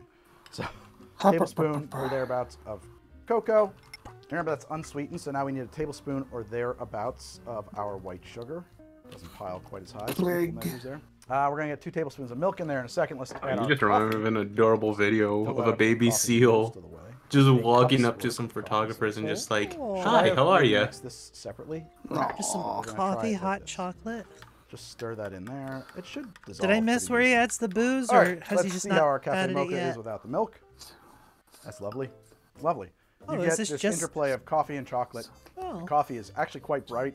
That particular blend is pretty bright. And actually, I think that maybe a darker roast might actually be better here, but that's fine. I like this a lot. And it brings in the cocoa, which coffee and chocolate goes together quite well. Kind of texture. Of course, it tastes like both are naturally together. They have almost a floral quality. So does bacon fat. And it's sweetened, and it's not super sweetened. It's just sweetened enough to really start to taste like chocolate, as you would expect. Still don't know why. You can also that's put butter in I didn't coffee. add milk to that because 1, I drink my coffee black, but if you wanted to add milk to that, would be fine. But 2, because I put maple syrup in coffee. I have not put butter in coffee. As weird as it sounds, think of it this way, right? Butter is made from milk, right? Yes, well, milk fat, isn't it? Yeah, milk solids. It's still technically milk, but yeah, it's made from milk, and people usually put milk or cream in their coffee, right? Yeah. So yeah, butter will probably go well in coffee. Let's take it a step further. Buttercream coffee. Ugh. Well, buttercream is a bit sweet, so that would make sense, though. Yeah. Sounds pretty good now, don't it? I mean, that's basically what you already do with like well. coffee creamer. Buttercream That's probably and cinnamon on your coffee. Oh. That's probably how the coffee creamer in coffee movement started. Gimme. What people would do is they would put buttercream in their coffee to sweeten it up a bit. I just want buttercream today. I don't know what it is. You know, funny enough, I'm not a big fan of authentic buttercream icing.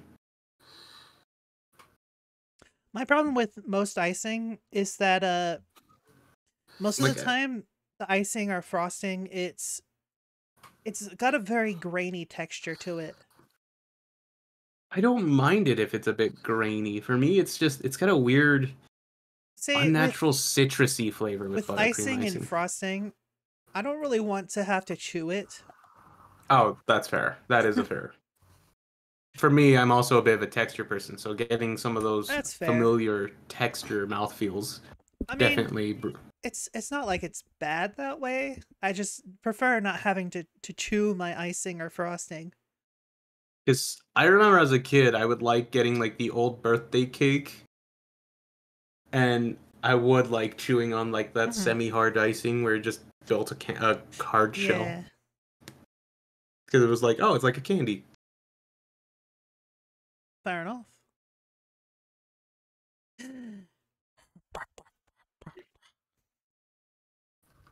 Cafe mocha now. I'm going to alcoholify that. I'm thinking we want to use a little OFTD. You know me and my rum. OFTD. This one I don't really have a recipe for this beyond make a cafe mocha and add alcohol to it. So we're gonna just dress this up, see what we can come up with here. and then we're going to taste as we go. So let's start with 1 ounce of OFTD. This is high proof. I need to look at my equations Let's to see how that works motion. in there now. Can do it. That was a very. That is a long stirring rod. That's Jesus. magic in there. Whoa. Well, yeah. Just to keep things, keep it real. We're gonna add 2 dashes of Angostura bitters here, as I am apparently wont to do. Omega. So fun fact, those bitters, they have a lot of alcohol in them, right?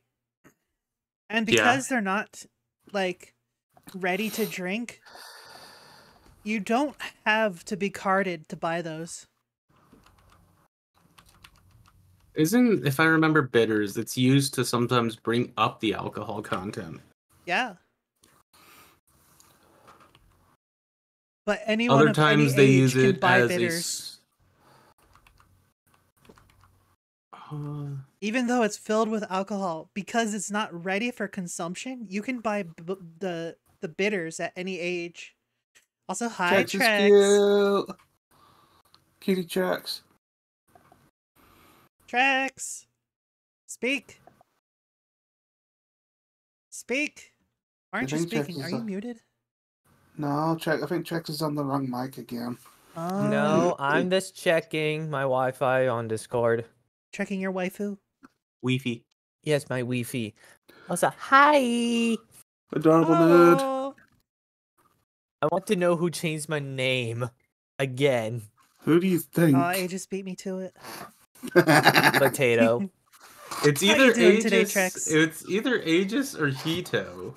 It wasn't me because I didn't see this till just now. I mean, I haven't spoken to Trex in a while, so. God damn it, Hito! What?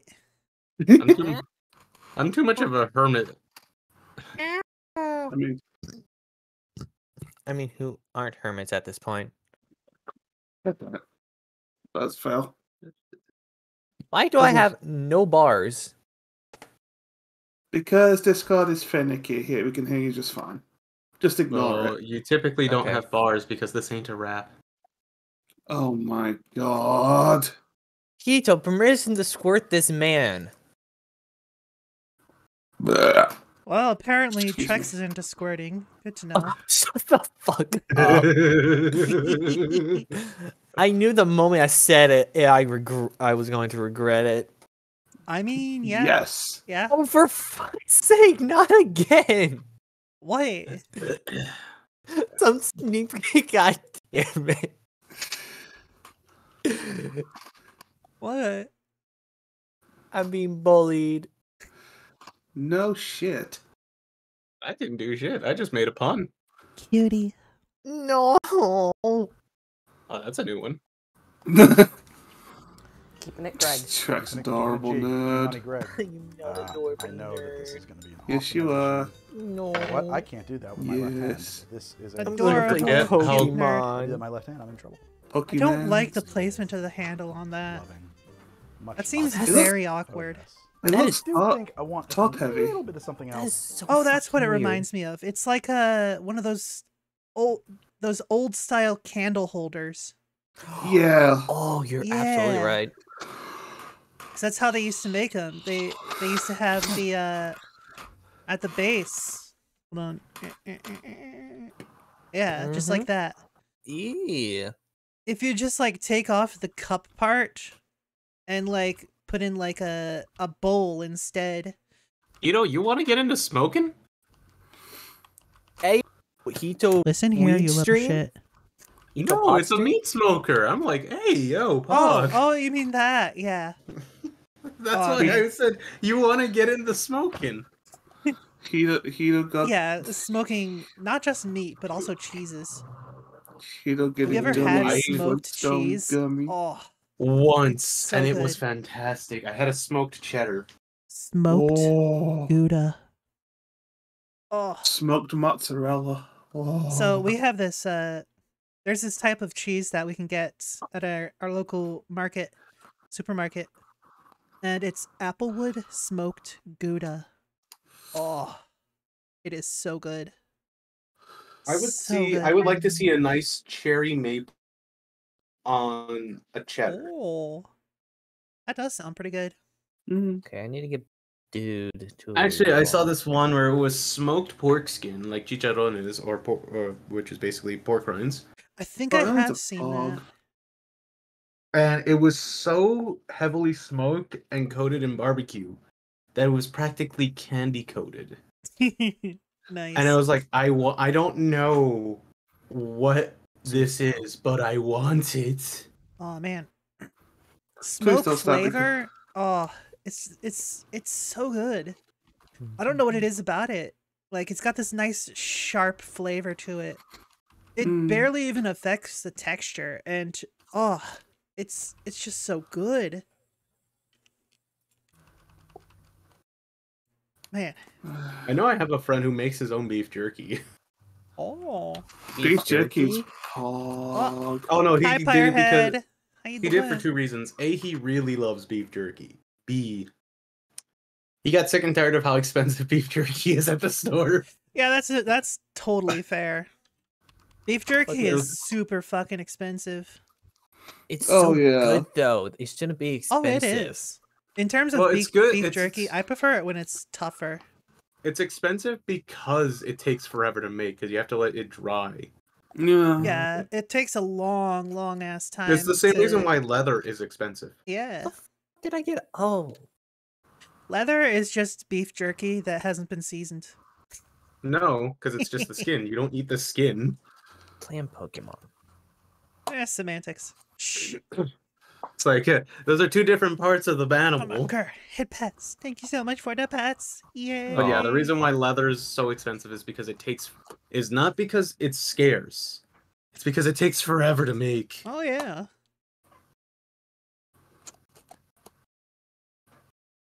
I wasn't really sure what direction I was going with this. It's kind of getting real Caribbean here. Pupper! We want to do a little St. Elizabeth. He just came in and lied down on my carpet. How many badges do I have again? Half an ounce of So what you're saying is that your dog is a liar. I am going to take some heavy Oh my god. Keto, just let sleeping dogs lie, I swear. Now this is a fun thing. Fair enough. We have an opportunity here to kind of adulterate that a little bit. I don't know if there's something I want to put into it. Wait, Wafers gummies? It might be cool. But then, of course, heard it's going to have a reddish top instead of like that white. Apparently, Also, we're doing higher, a riff here on Irish coffee, right? Rafe Energy now has caffeine gummies. Somehow bending into the Caribbean. I'm not sure why. Angostura does fit. Well, they're putting everything in gummies nowadays, I feel. It will be very different here than it will be in the rest of the drink. Which is they put capsaicin in the gummies. They put THC in the gummies. They put weed in the gummies. I'm not surprised they're putting caffeine in the gummies now.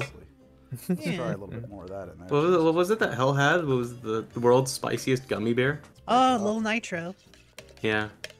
And then we're going to float that right across. I can't imagine that being good. Shouldn't be necessary. No, I don't imagine it being good at all because it's like what concentrated capsaicin. Yeah. A little ugly. Shouldn't have shaken it. Get a bicycle. Okay, here we are. What was it? I saw this one last night where someone took the hottest hot sauce they had, the last dab from Hot Ones. The last dab is so fucking good.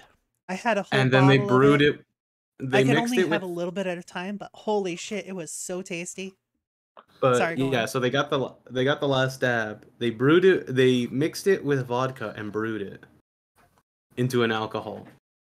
Now I have to know, how much is the last dab? The last. I would imagine it's pretty expensive for hot sauce because it's got popularity. Why is it called a dab? Because that's how much a lot of people put on. That's how much people put on. I'm assuming. You only want a dab. $20? That's by Heathenist, though. Hot Ones. Because part of its popularity is just due to the show. Part of a pack. That's right. The God berries. Damn, expensive. Fuck. Ah, that's the one I had. This one. The last Apollo. Oh, it's hot shot shit. $22. Oh, Lord. Holy shit. That shit was so good, though. Oh, man. To me, it's always I always like the sweet and spicy hot sauces. To me, those For are. me, I'm the opposite. I really don't like sweet in my hot sauce. No, that's how I get my stuff. I like the sweet and spicy or savory and spicy. I like the mixture. Like, yeah. one of my favorite but one of my favorite cantinas in my town makes a chipotle pepper ranch, and it's oh. Well, that sounds fine. You put it like on fries or on chicken. It's literally you bite into it, you get the savory, and then 5 seconds later it switches to hot. Right. And it's just like, oh yes, I can eat this all day. I know it's bad for me, but I can. That's fine, but if it's sweet and spicy, I'm not a fan. Like if it's a mango habanero or like any hot sauce with cherry in it, it's weird. It's just so weird. I'm a sucker for a good cherry chipotle. Not a big fan. Not a fan. I mean, it's not terrible, but it's just not part of my normal palate. I try to stay away from most sweet things as is because like the being pre-diabetic and all. No, that's fair. So, that's fair. Yeah. The I exception have a to that is like I have a really bad sweet tooth and barbecue sauce. But I don't even have to worry about barbecue sauce all that much anymore because like the brand of barbecue sauce that I like the most, Sweet Baby Ray's, they have 0 sugar barbecue sauce now, and it tastes just like the regular. Nice. I couldn't drop my croissant. I was temporarily deafened. Avarice Kita, thank you so much for the 200 biddies. Might want to pick up your croissant now. Croissant. Croissant. Yes, the brain cells linked. Oh dear God. How you doing, Kita? I haven't seen you around in a while. Yeah, you didn't scare me. Do I have enough for it? I do not. Oh, Japanese Goblin's gone. Yeah, I the meme got too took old. out like all the song ones. Yeah. I was saving up for one last one. Sorry. You're fine. I need to figure out what sound alerts to put in their place, because I've got I think 3 slots for the channel points ones now. Haven't seen you stream in a while. That's fair. That's fair. Yeah, I don't stream nearly as much as I used to. For a few different reasons. Biggest reason is A, anxiety, 2, lack of confidence, and C, like I don't really have content to stream. Like there's no games that I want to play on stream, and like I very rarely watch videos anymore aside from like just scrolling through shorts. And it's gotten to the point where the shorts that I do watch, it's gotten like only a few different topics show up anymore because it goes through similar stuff, right? And in terms of like chatting with people, I'm too anxious to like reach out and be like, "Hey, do you want to God dang it, you're a good person." Doesn't matter how good of a person I may or may not be. Like I don't have the nerves to be like, "Hey guys, do you want to like join me on stream and like chat and shit?"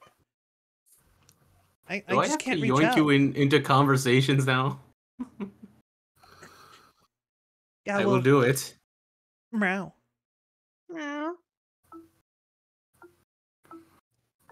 All right, Trex confirmed sub. Anyways. What? Oh, by the way, Gear is now a free nerd. Someone has presented him with a sock.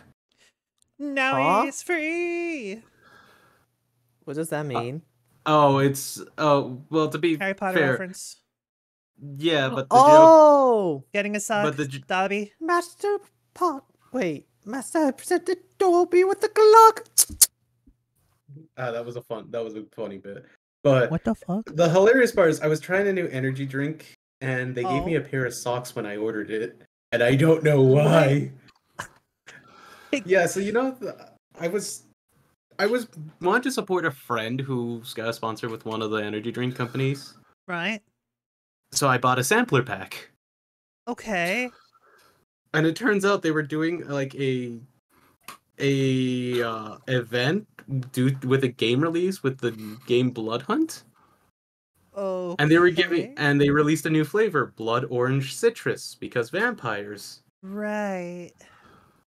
And turns out they were giving away. They had packs where they got socks, and I guess mine was one of the lucky ones that happened to fall under that category. Weird. So when I opened my package, it's like, why is there a pair of socks with my drink? Yeah, I would also be very confused. Be like, the fuck? I didn't order any socks. And someone, when the moment I told one of my friends, they made the joke, "Oh, so you're a free nerd now?" Yeah. It's like, yeah, you are a free nerd. Free to be as nerdy as you like. It pulls out magic cards. Oh. Fuck off ads. As it is, I went to the bar, I bought some bargain bin cards yesterday. Mm-hmm. I got myself a swampland. Oh, nice. Yes, Always like nice most to get them nerds. foils. Like most nerds, shiny. Yeah. Shiny. The shiny ones are very nice to play with. Oh, it's because I got them because I had never gotten full artwork land cards. I've only gotten the standard half artwork. Yeah, that's fair. I was like, man, I want some of the fancy land cards that I see everyone play with. Yeah.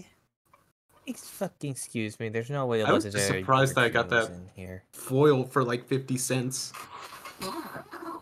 Well, to be fair, the basic lands, they're a lot less expensive than the other ones. Is this?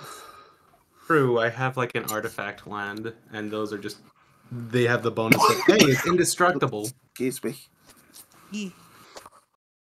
Oh, fuck. Huh? There we go.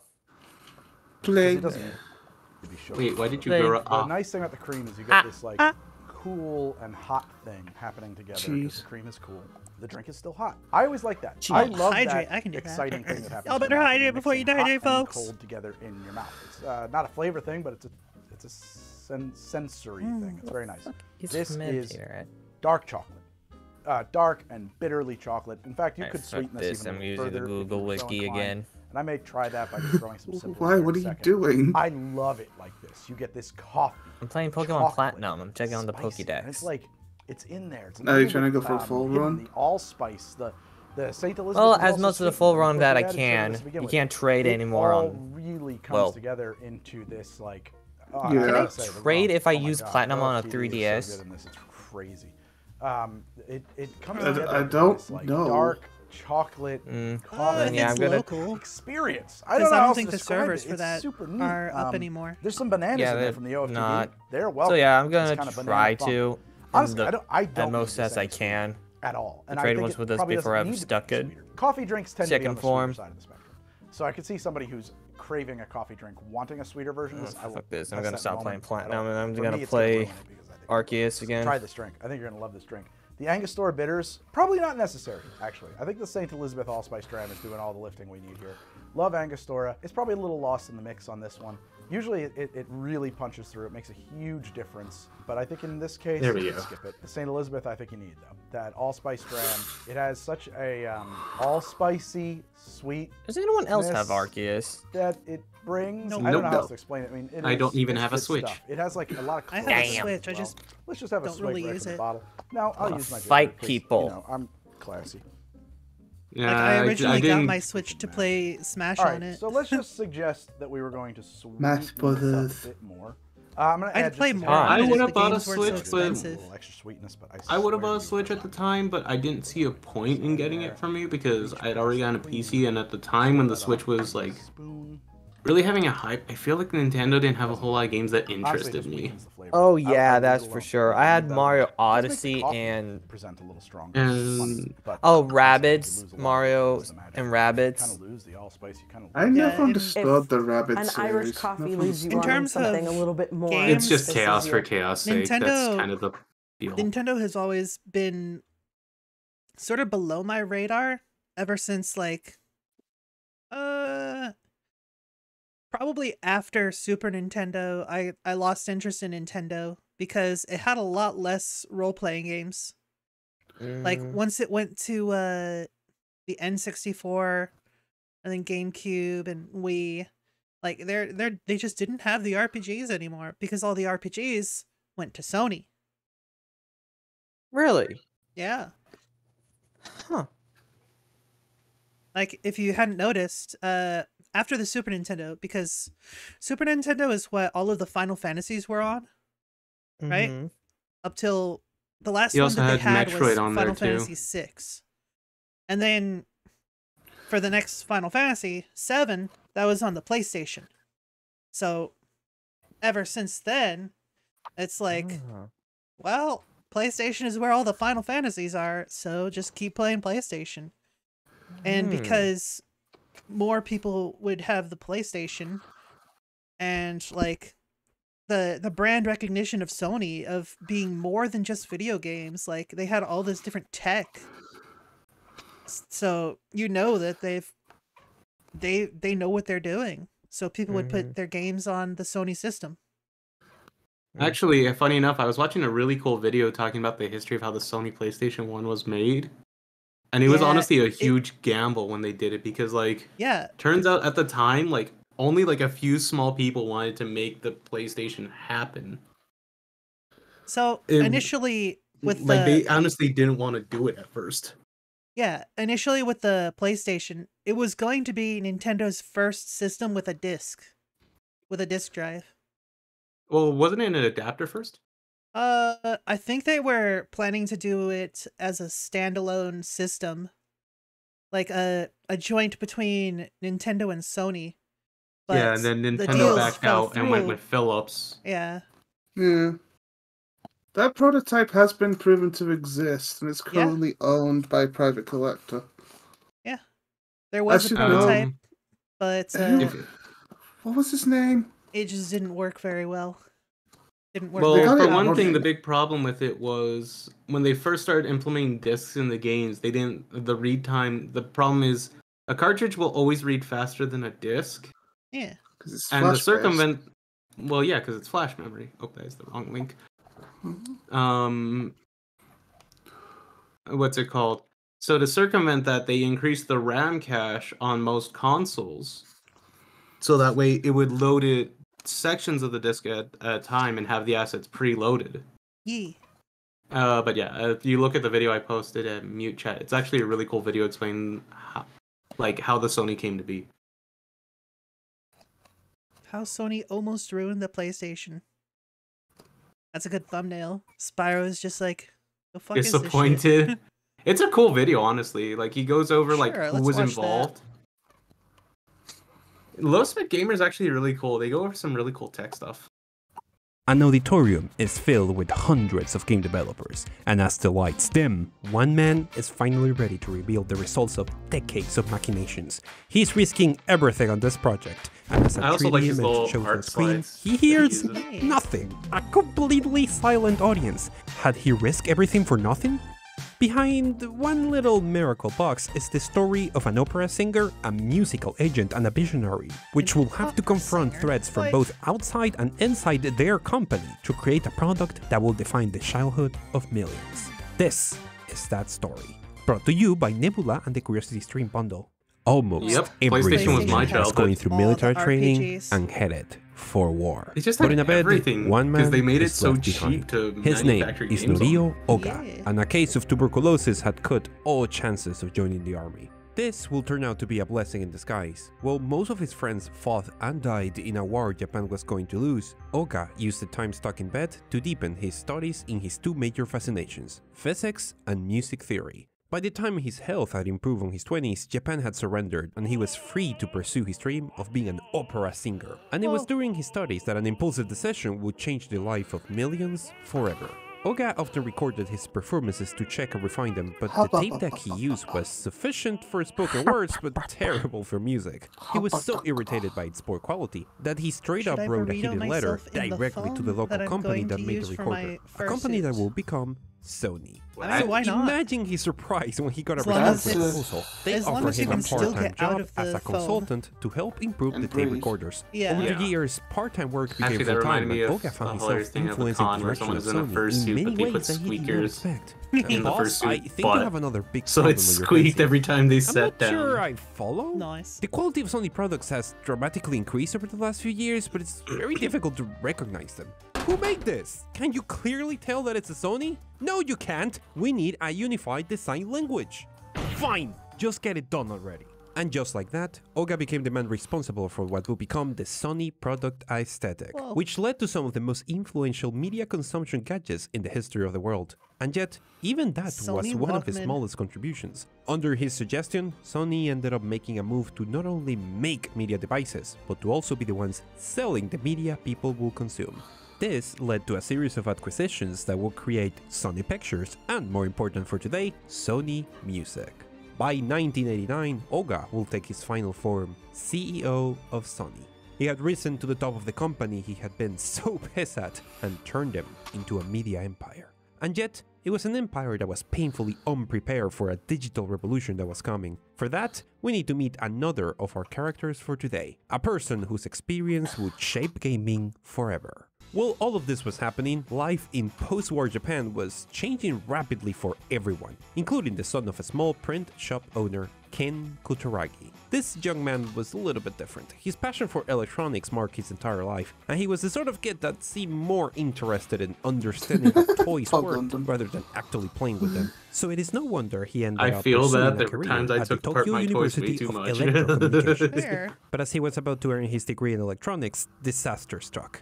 His father had become deathly ill. Don't worry, Dad. I will always be there. I will take care of the shop. I don't care about you following my footsteps. You're destined to be so much more. Take all my money. I'm not going to need it where I'm going. Find a job that excites you and make it worth it.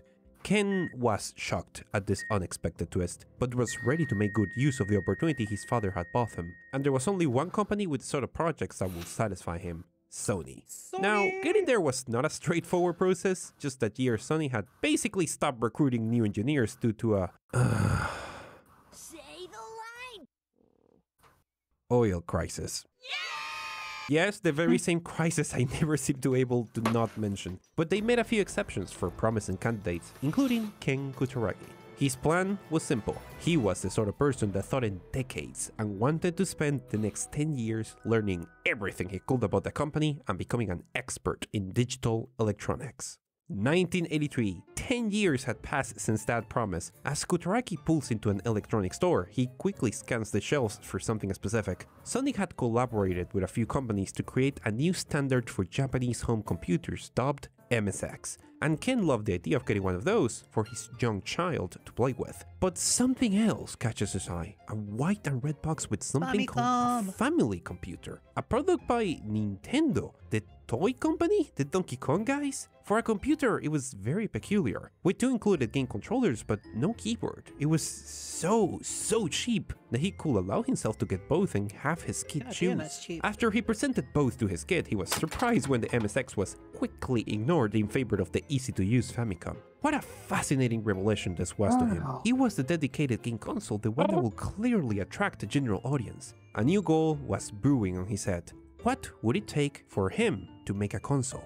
1 year later, as Ken Kutaragi visits a Sony research center for experimental technologies, one particular demo catches his eye, a prototype that was simply called System G.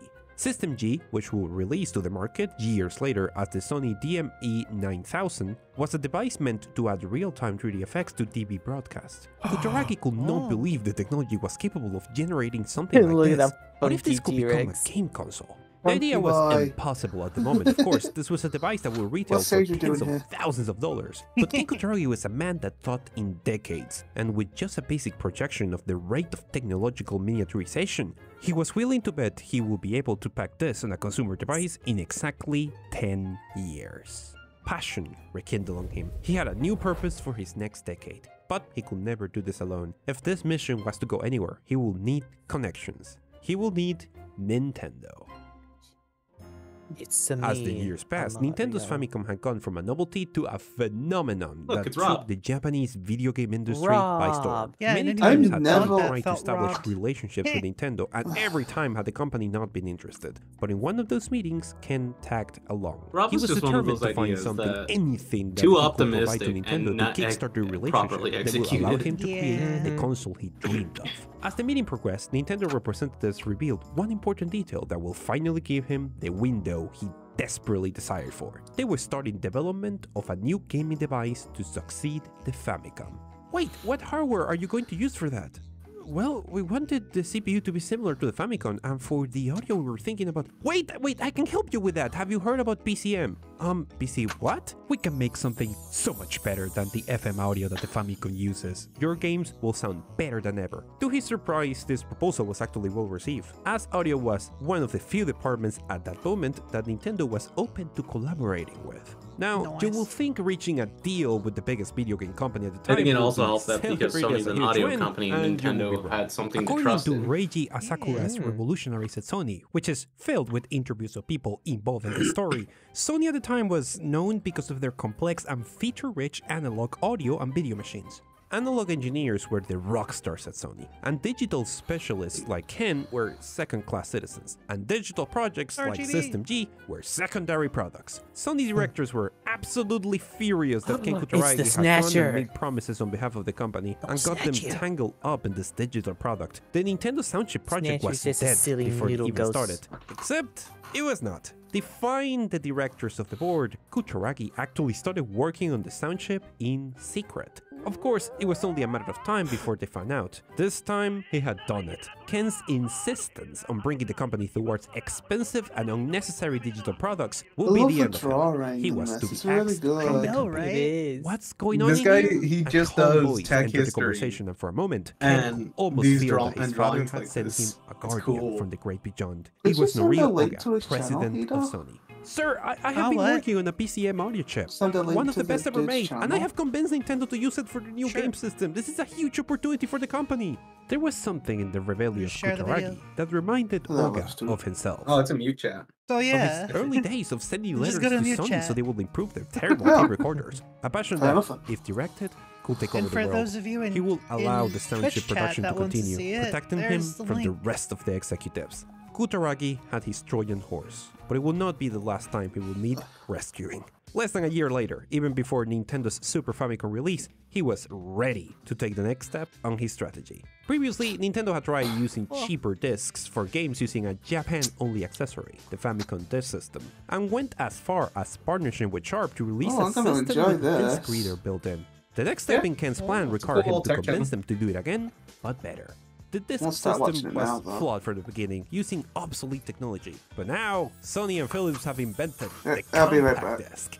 This will give the Super Famicom a huge upgrade in terms of storage. Against all odds, again, Nintendo loved the idea. A contract was signed for production of two devices, a CD reader add-on for the Super Famicom, and a special version of the console made by Sony with the disc reader included.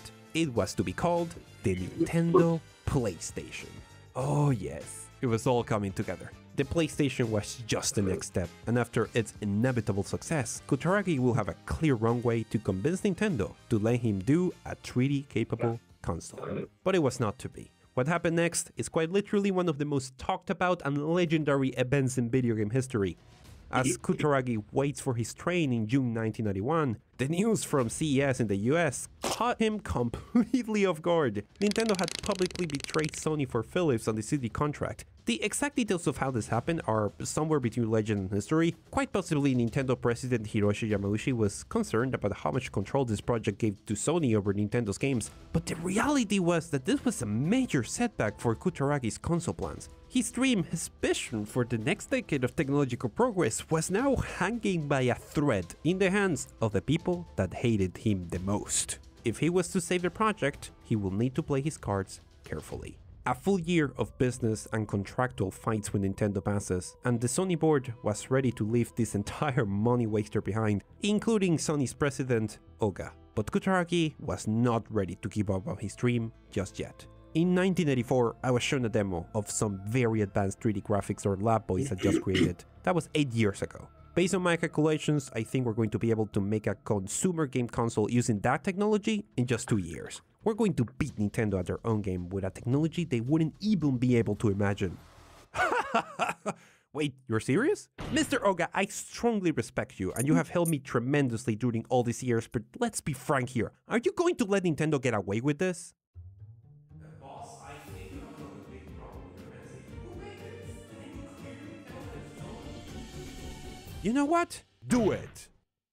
Ken had now the go-ahead to put into practice a decade of machinations to make his industry-changing device. Just as he had predicted, the technology and the ideas present in the System G could be miniaturized into the PlayStation for cheap. With such technology available, the console was shaping up to be a powerhouse that will completely annihilate any rival hardware at its price point. Yeah! However, the analog-first culture of Sony made it so most employees did not want to be involved in any way with this project. But luckily, Oga had figured out the best way to shield the project from this culture. He moved Ken Kutaragi to one of the subsidiaries he had helped create, Sony Music. While Sony Music was still a part of the Sony brand, in practice it operated almost completely as a parallel company, with an entirely different culture, and maybe the best representation of this was its president, Cool Uncle Shigeo Maruyama. Sony Music was a company used to deal with artists, and this means that they were also way more interested in the entertainment business, and way more open about trying new technologies, including digital ones. Maruyama was immediately interested in the project. He had tried the Famicom years ago at a party and was very used to game consoles, as artists were usually into games, and consoles were common in music labels' waiting rooms. He absolutely wanted to have a part in this. Kutaragi might have had the skills to create the groundbreaking hardware, but it was Maruyama and his experience on the entertainment industry that understood that people did not buy devices because of the technology. Good old Cool Grandpa coming in for the win. People bought CD players to listen to their favorite bands, and for the PlayStation to sell, they will need hit games. Sony Music had the resources to manage and manufacture games for the console, but making games, well... For the launch title of the system, Maruyama suggested working with one of the most external branches, Sony ImageSoft. They have been polishing games for years, these guys are definitely the answer, and here at Sony Music we have an excellent relationship with them. Look, I know this is technically a video game, but we can't base a console launch on the developers of Wheel of Fortune. These guys make terrible games. Now this presented a problem for Sony, because during the initial stages of their consoles, companies like Nintendo and Sega could rely on their internal studios to deliver hit games and get those consoles moving. But Sony just did not have the talent for that, meaning that the survival of the entire project depended on then convincing other companies to make launch games for their entirely unproven and unknown console. Never one to back down from a challenge, Ken prepared himself to visit every big game company in Japan that would accept a meeting with him until he could find their launch lineup. June 1993. Ken nervously sits on the other side of the table from the big decision makers of video game giant Namco. After he had made his passionate pitch for a fully 3D capable console, the reaction was not what he had hoped for. Look, Mr. Kutaragi, you might all be newcomers to this industry, but we have been here for a while. A few years ago, we released the first 3D arcade game, and that was $10,000 per device. And now you're telling me you are going to make a 3D capable console for $300 next year? Maybe in 10 years, but right now? Not a chance. Come back when you've sold 3 million consoles and we can talk. Company by company, they got exactly the same speech. It was unthinkable, inconceivable that Sony could pull off what they claim. And no one was going to run the risk of making a launch game for them. But Kutaragi knew what they promised was right around the corner. He now just needed a way to convince everyone else. And he had a plan. October 28, 1993, Tokyo, Sony Theater. Sony finally announces publicly to the world at large their intentions to enter the console market with the founding of a new company, Sony Interactive Entertainment, created half by Sony and half by Sony Music, a combination of the best of both companies, and more importantly, a company ready to do a promising live demonstration of their impossible technology. Sony Auditorium number 10, filled with hundreds of developers from 60 different companies. As the lights dim, Kutaragi is ready for his latest gamble. As the prototype turns on, a demo for a fully 3D T-Rex appears on the screen. It responds instantly to button commands to demonstrate that this is not pre-rendered, but all running directly from the prototype. And as Ken turns to the audience, he hears silence. A completely unresponsive audience. What? How? How was this happening? What was actually happening was that every developer in the room was too shocked to even speak. They had only seen a demo like this running on extremely expensive workstations. The first arcade fighting game with fully polygon graphics had been introduced by Sega barely a few months back on a pricey arcade cabinet, and Sony was going to sell this for $300? Word spreads among game developers. The era of 3D was not 10 years away, but right around the corner. And suddenly, all of the follow-up meetings Ken had scheduled had an entirely different tone. No longer were companies asking for millions of consoles already sold, but they seemed genuinely curious about what they could do. So, he had convinced them that Sony could actually pull off the technology they claim. But that was only a foot in the door. If they wanted to convince companies to make the enormous leap of faith that was doing launch games for the PlayStation, they will need something else. And now that they were listening, Sony Interactive Entertainment had the perfect secret weapon. A little business trick Maruyama had learned from the music industry. Looking at this event in retrospective, it is easy to say that the CD-ROM was the superior format. I mean, it can store so much more data. So you might be surprised to hear that in 1993 the CD had a very different reputation among Japanese game developers. They hated them. CD-based consoles had already hit the market with the Sega CD and the 3DO, and developers quickly became aware of the CD's less than ideal read speeds. Kutaragi knew they had solved this problem with the PlayStation. Rather than continuously loading assets from the disc like a cartridge, they will copy them on RAM and load assets from the background when possible. But even if companies were finally convinced that they could do a 3D capable console, he faced a steep climb to convince them to make games in CDs rather than cartridges. But there was one key weakness that cartridges had for developers that they were ready to exploit. So, how long does Nintendo take to fulfill a cartridge order for you? About 3 months, I would say. If you do games on CD for us, we can fulfill an order in 3 days. 3 days? 3 days. 3 days. Holy How is shit. that possible? Do you have any proof? Wow. This is how we do it in Sony Music for music stores. Manufacturing CD is You gotta admit, it was really fast smart. process. They had all the We hardware use the same already. machines. Okay. Damn. What's the catch? How much is this going to cost us? $9. For the CD? For the CD and the licensing fee. You can add the same profit margins as always, and we can sell the games to consumers Jurassic for World. 30% less than Nintendo, with absolutely no Jurassic loss Park. to you. This No, might seem it like was a small World. detail, but the months it took I mean, to make Park, cartridges fuck, you're meant right. game companies I had was. to play a It big had the sketch Lost game. World on it. My brain went Manufacturer Jurassic too World. few, and if the game becomes an unexpected hit, you're missing on key sales. The hype might have died down by the time you're able to make more. But make too many, and now you have a warehouse filled with unsold You games, can try. losing money on storage fees. But Bet. the CD could be fabricated so quickly. Yeah, I didn't that realize it bypassed took a 3 big part of months the for them problem. to make All will be freaking much cartridges. Like, cheaper. oh, that This had been sucks. the way Sony Yeah. Music had service Oh, record wow, stores you're in right. Japan for a while, and they were sure they could implement the same strategy for video games. This was the second punch they needed. Every developer was exhausted of Nintendo's terrible conditions and waiting times for cartridges, especially Namco, who had literally gone to court with Nintendo over this several times. And now Sony had just parachuted the perfect solution with no change to their profit margins. It was too good to ignore, and the final step needed to get them on board. With everything in place, Sony was finally ready to sell the console. But at what price to the final retailer? They didn't have any reference when it came to console pricing, and they certainly couldn't ask their competitors for help. So they did what everyone else will do. They improvised. Sony took the data they collected during years and years of selling consumer electronics and estimated that retailers could at least expect a 25% profit margin in the final price. So the final price for consumers ended up being $399. With the holiday season coming and the final consoles shipping to Japanese retailers, showtime was here. December 3rd, 1994, 9:05 a.m., Sony headquarters. An eerie silence was present through every office corridor. Suddenly, an office phone starts ringing. A secretary rushed to answer. It was a retailer. He needed to talk urgently with someone from Sony. and it was about the PlayStation launch. Everyone there was worried. Did something go wrong? They asked her to put him on speakerphone and listen to the call. Hey, I would like to thank you. $399? This is crazy. Everyone was puzzled. What did he mean by that?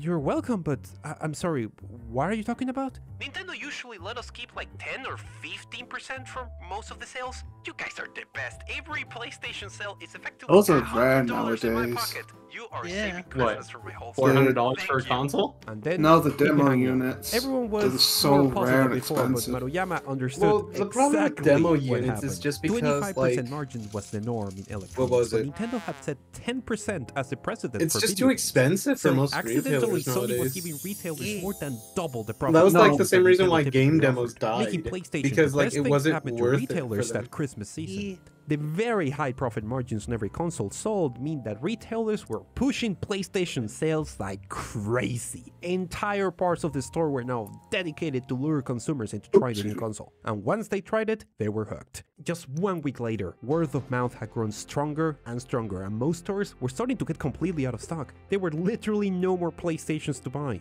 Thanks to Kutaragi's vision, Oga's calculated decisions, and Maruyama's genius marketing tactics, and also thanks to this mistake made just at the right time, It looks Sony so had done it. polite. They were now a player in the console industry, one that will become Nintendo's worst nightmare in the span of a few months. But Oh, yeah. one extra contributor to this unmatched success was the iconic design. Both Yes. of the console, which perfectly balanced aesthetics and utility, Honestly, and I the love the look of controller, the OG which will set a PlayStation. precedent Same. that every game Mm. company will follow. So you might They- be a bit they did it surprised to hear right. that the controller design was hugely controversial, and that its chief designer had to fight Kutaragi to make it happen, and that he will do so by turning some of its own tactics against him. So that is the story that I'm exploring this time on SideQuest. SideQuest is a series where I explore side stories related to this video, with Oh, is every that like a video I related make channel? having its own companion. I And don't every know, I episode of haven't checked out I upload SideQuest to yet. our streaming service, Ah, Nibby. fair enough. That The was all the secret video. weapon that allows me to make all this Yeah, videos it's in just the first advertisement place. now. As Oh man, It was That very was a fun great video. Oh, yeah. Low Spec Gamer's great. Yeah, that was like really cool. You should see the one of like the CPU chip that helped develop. Like they talk about the history of. He's talked about the history of how ARM got started, or ZAD as well, by what I've seen. yeah. talk about the history of your face. It was like That's very really cute. crazy. Trex, you're squishy. It's love what? You're squishy. I'm squishy. Squishy Trex. Squishy Oh, nerd. g- That's your new name. Why does that iPod look so happy to be pressed? Like, what the fuck? Wait, what? John's the most impulsive decision. Apparently, Yeah, it's it's the just. iPod. It's probably gonna talk about how they made the iPod. The how it was Virtual the Boy. gimbal. The DS. The DS was Logitech's worst- fucking great.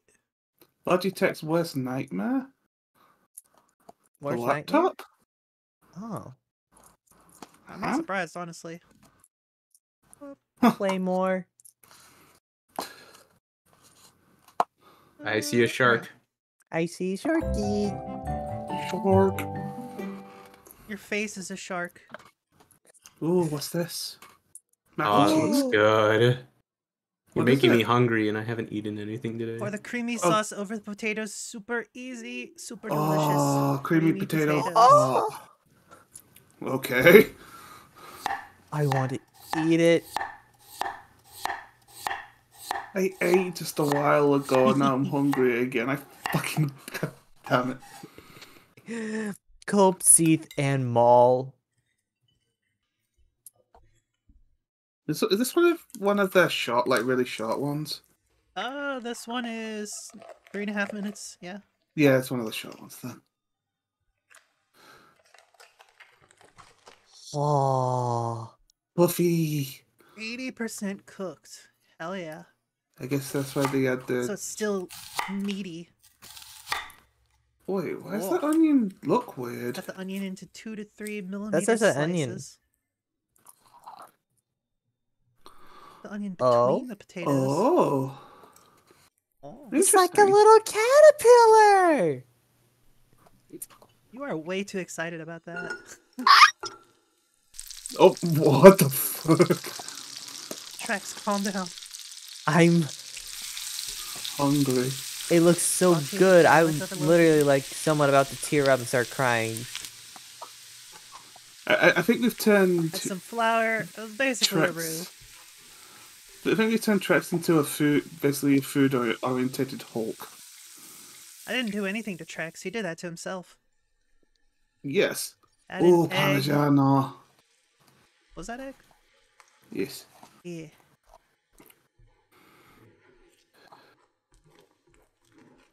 Finish the cream sauce with a thick texture. Nice. Oh. Don't you ever say thick like that again, please. No, stop. Oh my fucking god. How many C's we talking? Thick with 10 C's, a Q, and a hard smacking K. Oh, mozzarella cheese. Aw, shit. He's fucking beautiful. More cheese? More cheese. More cheese. This nice crust of mozzarella cheese. Hell yeah. Dab me up, sister. Dab me up.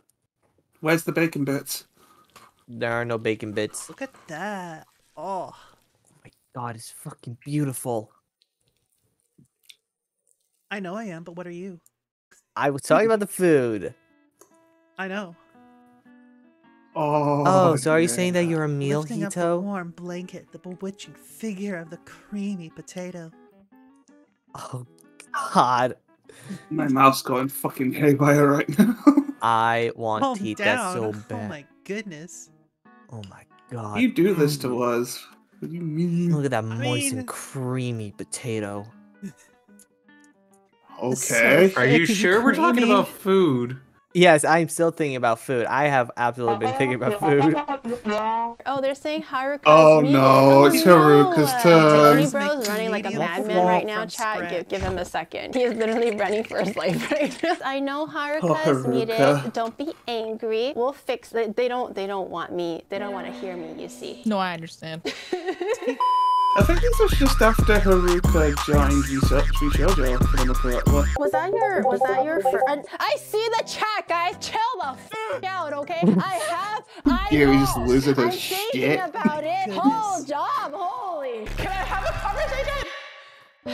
I'm trying to talk and speak, and I YouTubing channel, YouTubing. How about we pause our conversation and then you can do the intro? My chat is so mean. Watching Gary chat, lose I'm his doing shit at the chat is YouTube intro, amazing. okay? Hi everybody, welcome back to a special episode of Gary's Kitchen. This week we're joined by a very, very special caribou. What's a caribou? You can call me Haruka. Caribou is I've sort been of like a kidnapped deer. for this super I was gonna say, cool isn't it more like a special moose? event. It's a moose deer. What are we making today? We're gonna. Dog. Okay, Now, chat. just let him get it out. There's literally. It's for okay. another You did sound the regime. intro. We could just resume. Like, what are we making today? You see this shit? So what are we making today? We are making. How about you just turn it off for a little I bit? hear That's the where the tea kettle and I conundrum didn't even. lies I just because, I don't muted know it. how God to dang turn it. You know I how can you have hear your the tea alerts kettle. set All I up? need is the image. Yes. Really? So you do realize that your Obviously. alerts are a browser source, right? Yes. Yes. Browser course. source. I knew that. Who just redeemed? Okay. It's dancing time. Oh no, it's this Today, version. we're gonna be making poutine. I did a map very of that on Canadian, us. a Caesar cocktail. Poutine. Very Canadian. It actually Very lives in Canadian. Canada. And we're gonna be using Timbits, duh, Canadian. And we're gonna be making a bread pudding that I'm gonna completely make up on the Gary spot. gets destroyed by chat way too We much. did it. Chat, you're the most tsundere pieces of shit I have ever seen. You're like, YouTube intro, YouTube intro. And then you're just like,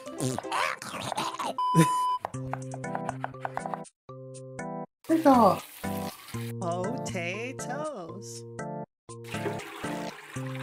I didn't realize how out of shape I was until I went to Japan to do those IRL streams. Like literally walking up a hill or just walking. Okay, although in my defense, while you're holding a camera and talking nonstop for 3 hours as you're walking, it takes a lot out of you. So they were always making fun of me that I'm like huffing and puffing and getting really tired in the middle of IRL streams or something. And I'm just like, bro, I'm literally like, this is literally physical work, and they don't understand. Yeah. I'm so out of shape now too. I was doing a lot of cleaning work yesterday, and I felt woozy after. I'm like, oh my god, the recovery really fucked me over. I gotta get back to working out. I don't almost faint, but when I stretch, I get like a little lightheaded. Go again one more time. Go again one more time. What are you doing right now with you're laying them out like that? Did you have to lay them out a certain way, or? You don't have to lay them out any which way, but I was soaking the potatoes to get rid of some of the starch, and then I'm drying the potatoes now so that when I fry You're making homemade fries. That's insane. Yeah. So that when I fry it, you know, like when wet things touch oily things, it starts to explode and everything. So for safety. Oh, I want to see shit explode. What the fuck? Everything for the content. You know what? Let me go soak this back into the water. Hold on, give me a second. Yeah. I'm gonna fill this back just for with legal water. obligations. We are totally joking.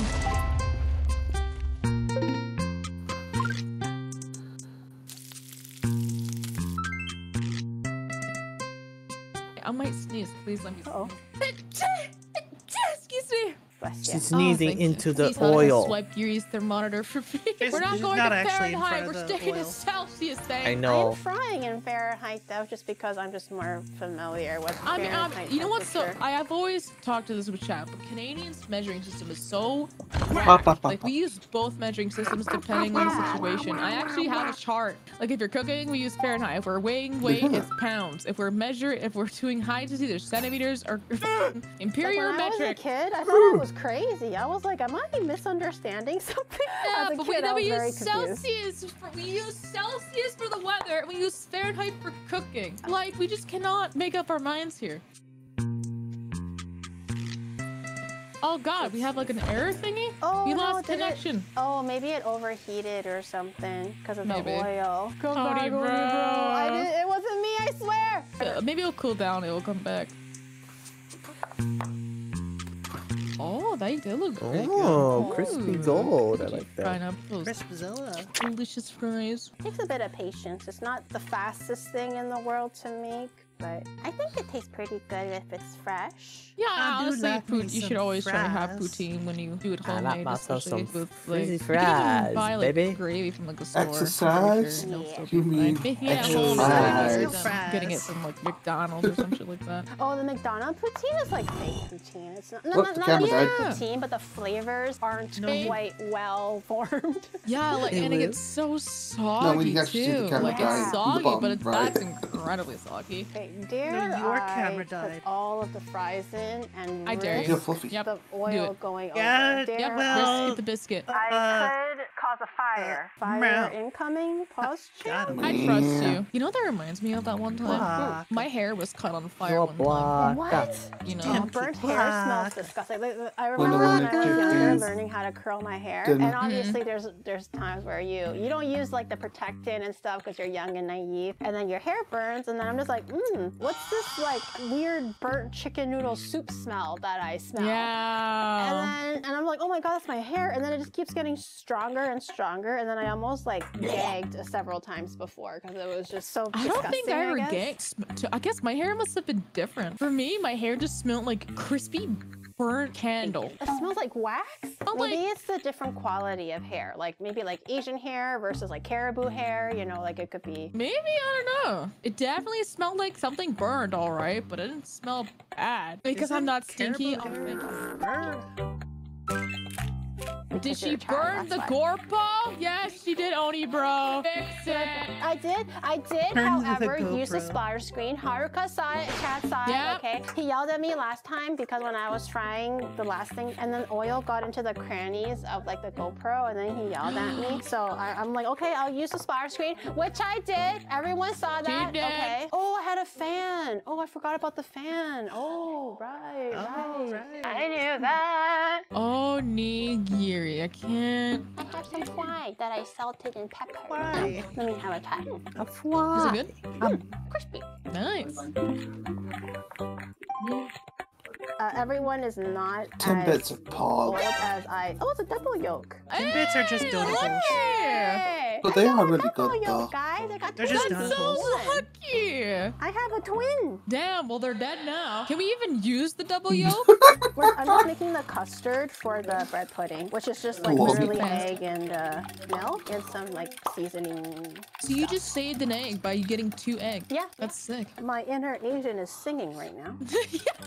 I'm also pretty stingy with a lot of things as well. It's not bad to be frugal. It's not a disgraceful thing or whatever. You're just trying to stretch a buck, and it's hard to earn a buck these days. So, yeah, especially in Canadian, like, no. It's crazy. I literally went to Japan for a month. I came back and prices hiked within the span of a month, and I'm like, how? Yeah. I'm like, what? This is the price for eggs now, or this is the Yes. price for like meat now? Meat is really expensive. Veggies are so expensive. Well, fruits, to be fair, is quite expensive in Japan, and it still is. But outside of that, people were saying, oh, it's actually quite expensive to cook for yourself because veggies are expensive, meat is really good, therefore expensive. I went to the grocery store, and there was like good quality shit for very reasonable. He's a little cutie. Like a quarter of a cabbage was like he's so $1. cute. And then, taxes are included already, so it's like Aw, he's so which heckin' means it's technically adorable. less than $1 after conversion with the week. yen. It's crazy how cheap. I wouldn't say cheap, but it is very reasonably priced compared to what we're paying in Canada. That's fucked up, dude. What the? It's nuts. As I'm grinding a nutmeg, haha. So I have my milk. Officer and Valkyrie, egg. I'm not hello, gonna how you actually doing? add sugar, Hope you're doing just great. because there's a lot of sugar outside the donut already. So I'm gonna forgo the sugar, and also I just don't prefer things like sickly sweet. So I have my Timbits that I was letting out stale. I bought these yesterday fresh, and I purposely left it out to let it stale a bit. I can can't use believe it this for shit. the custard. It's gonna sit for a little bit so I can soak up all the juices. Look at all those juices. For fuck's sake. Mate. Piccolo Scarf, let's fucking go. So we made the meat? Oh, yes, Meat is monkey tail, 4. It's like the hamburger patty. Oh, right. I forgot you're making. Oh, yo. Yeah, I'm just drying the pan up a little. Not drying, Oh, this cleaning, is because I'm so gonna put cool. some butter in there. You're cool. Ha, got him. I can't believe this is actually made in Roblox. Holy shit. The fuck? This is so good looking. Apparently you haven't looked in a mirror lately.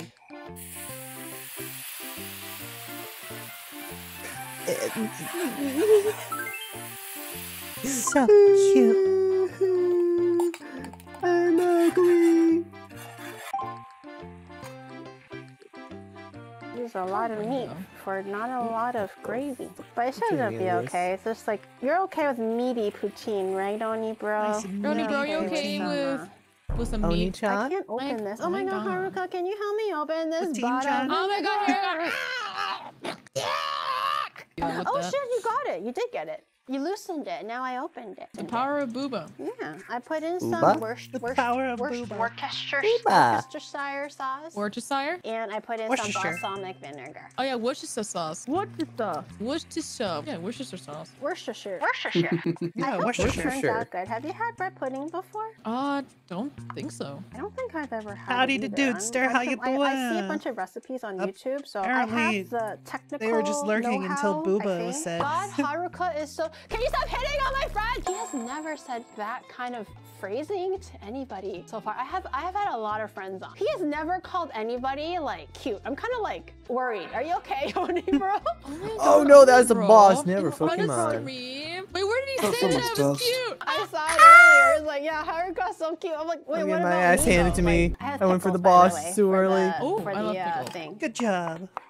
No, not a good job. I fucked using myself mozzarella over. instead of cheese curds? Oh, Does it look at least someone like got I fucked. was able to buy Oh cheese my curds god, and Hito. What?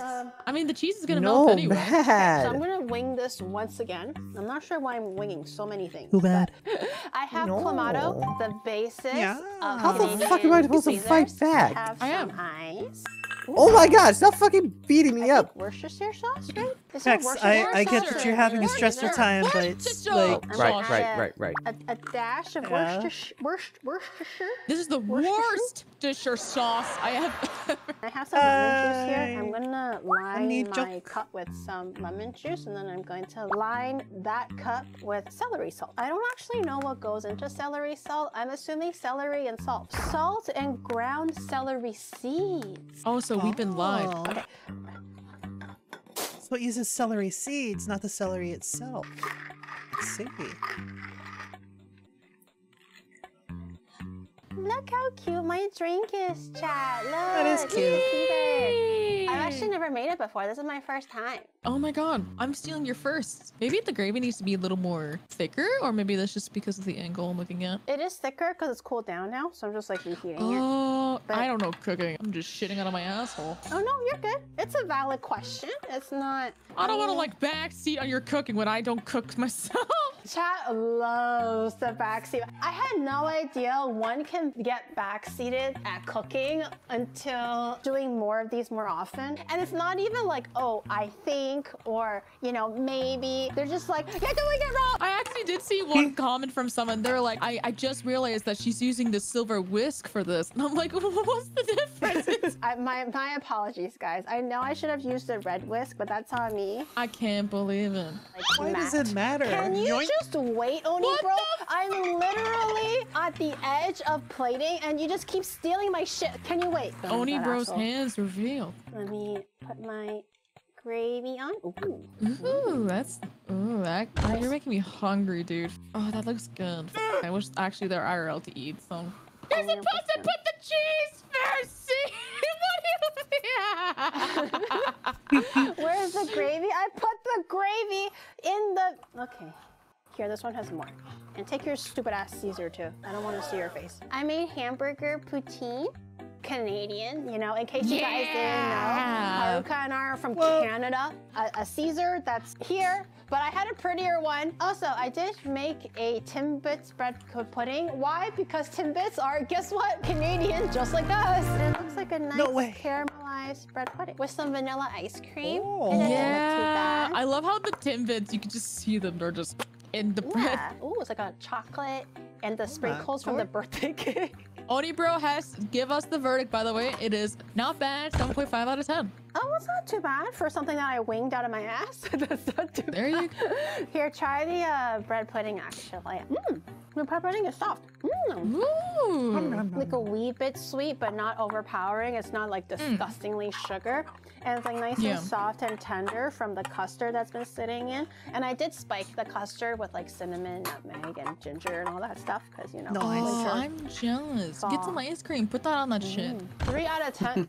This guy has no taste buds. He liked the poutine. No, he does not understand what bread pudding is. He is missing. He doesn't understand that it's supposed to be wet got and you like tricks, soft did and they? supple. Okay, like a booba. I have pickle. I have cheese curd. I have a bit of meat. And I Did I have get my you tracks? No. I don't know what happened. The pickles are nice though, because Tracks died. The video I sent you. so it kind of brightens up, you know, the heaviness of the fries and everything. Oh yeah, they're saying YouTube outro. Guys, I know. I know. I can't deal with this anymore today, Heart. I'm tired. I don't feel very good right now. And I think that they're really being mean. Yeah. And I don't understand why. I feel like it's undeserved. I love you. Just, you know what? How about you know what? Just eat your food. Delay the YouTube outro as a punishment. After like 3 coffee pastas, I can see that shit, okay? I'm just waiting for the moment. They do have a point though. I usually have to like show it off a little bit kind of thing. You want to show it off now before? Yeah, you won, Chad, okay? You won. And here chat we have harassing our the completed YouTuber. meal. We made VTuber. Sorry about that. Family came to ask me something. Bonanza. We made fine. cheeseburger poutine. We made Yep. Caesar that Oni Bro was drinking I'm not at a the moment. biaka, And we you're a also made biaka. bread You're a pudding out of biaka. Timbits. It's like crunchy on the outside. Yeah. I think I turned out Though, amazing. to be And fair, thank I you, am a bit of a Haruka, baka for brain being my sometimes. beautiful guest. I'm gonna come back again. That was so fun. All of Haruka's socials are listed down below in the description, but make sure you Man, I check forgot her how out, good this please. string I would cheese really was. appreciate it. What is your Well, favorite alright. Canadian dish that you like or you're curious of trying? I'll see you guys in the next video. Gary has done so. I think Gary's that's done enough so for many of now. these videos.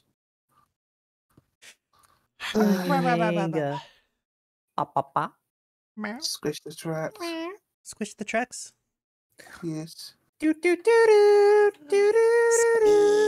got a mimic. Fish?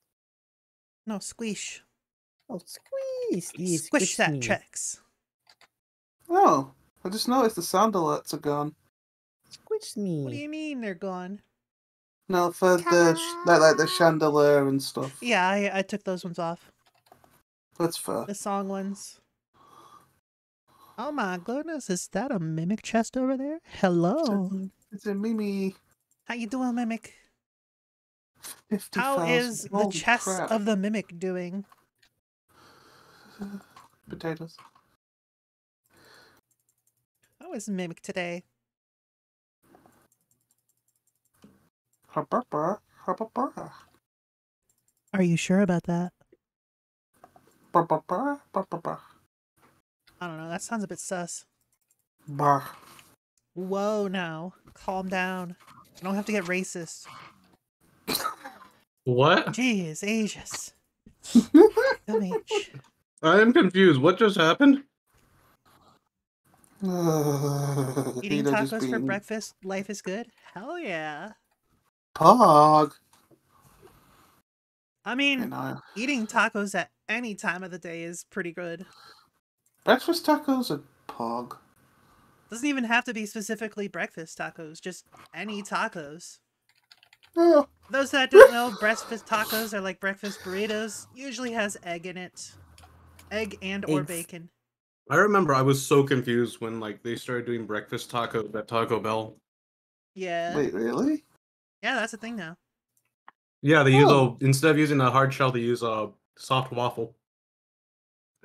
Oh, never tried one. Neither have I. So I wouldn't know. I haven't had one myself, but they look delicious actually. And I will admit, there's been times I was surprised, like when You I were had what's it surprised? called? When I had the freaking What? nacho fries. Nacho Natural fries? fries. To nacho cheese.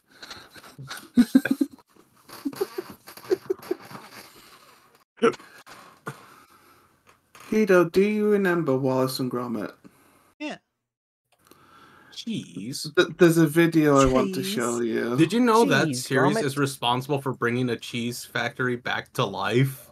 Oh wow. What? You're What? dead That's serious? pretty cool. So there was a cheese company that was going under at the time Wallace and Gromit started airing.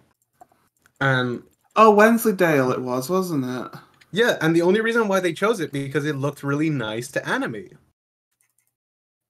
But because of them doing that, they actually brought popularity back to the company and resurrected it. Weird. Very poggers. Just like Th- you. This video I want No. to show you. I want. Show I the want face.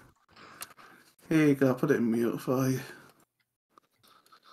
There you go. Taste of the moon.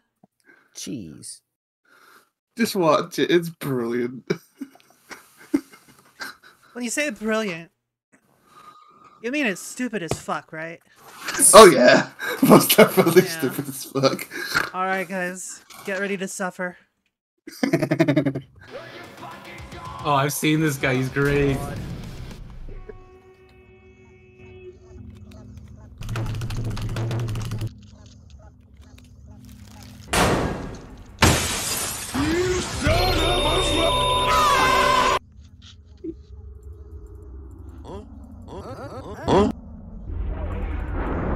See, I don't really get this type of humor. I mean, it's fair. I think it's just shock humor. It's just weird enough to like get a I wouldn't chuckle. even call it shock humor. I would call it like 3 a.m. sleep deprived, maybe high type of humor. Because it seems to be the type of humor to just make you laugh because it caught you off guard.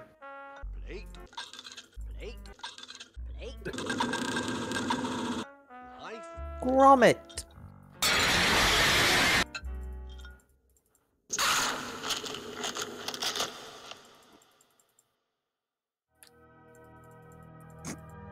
Everybody knows the moon's made of crack.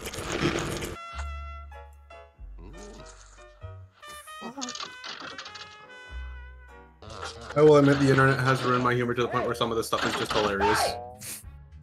Machines.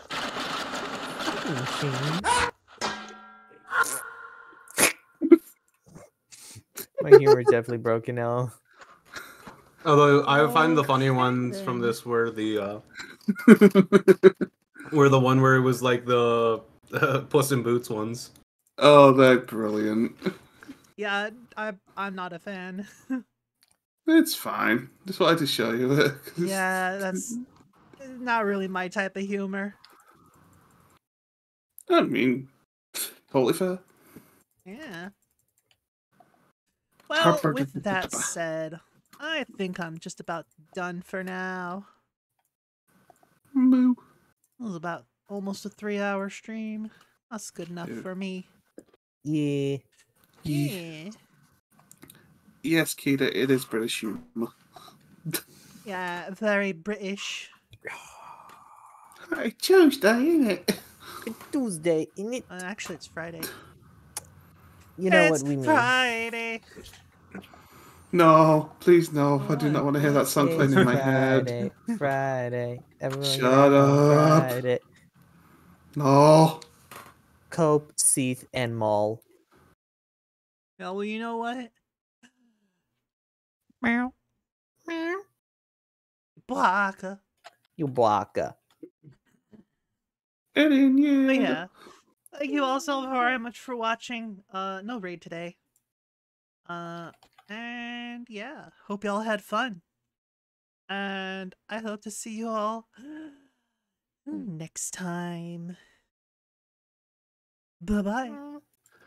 Bye, everyone. Bye. Bye. Everyone say bye. Bye. Y'all are cute. Just treads is fluffy. Yeah. Bye.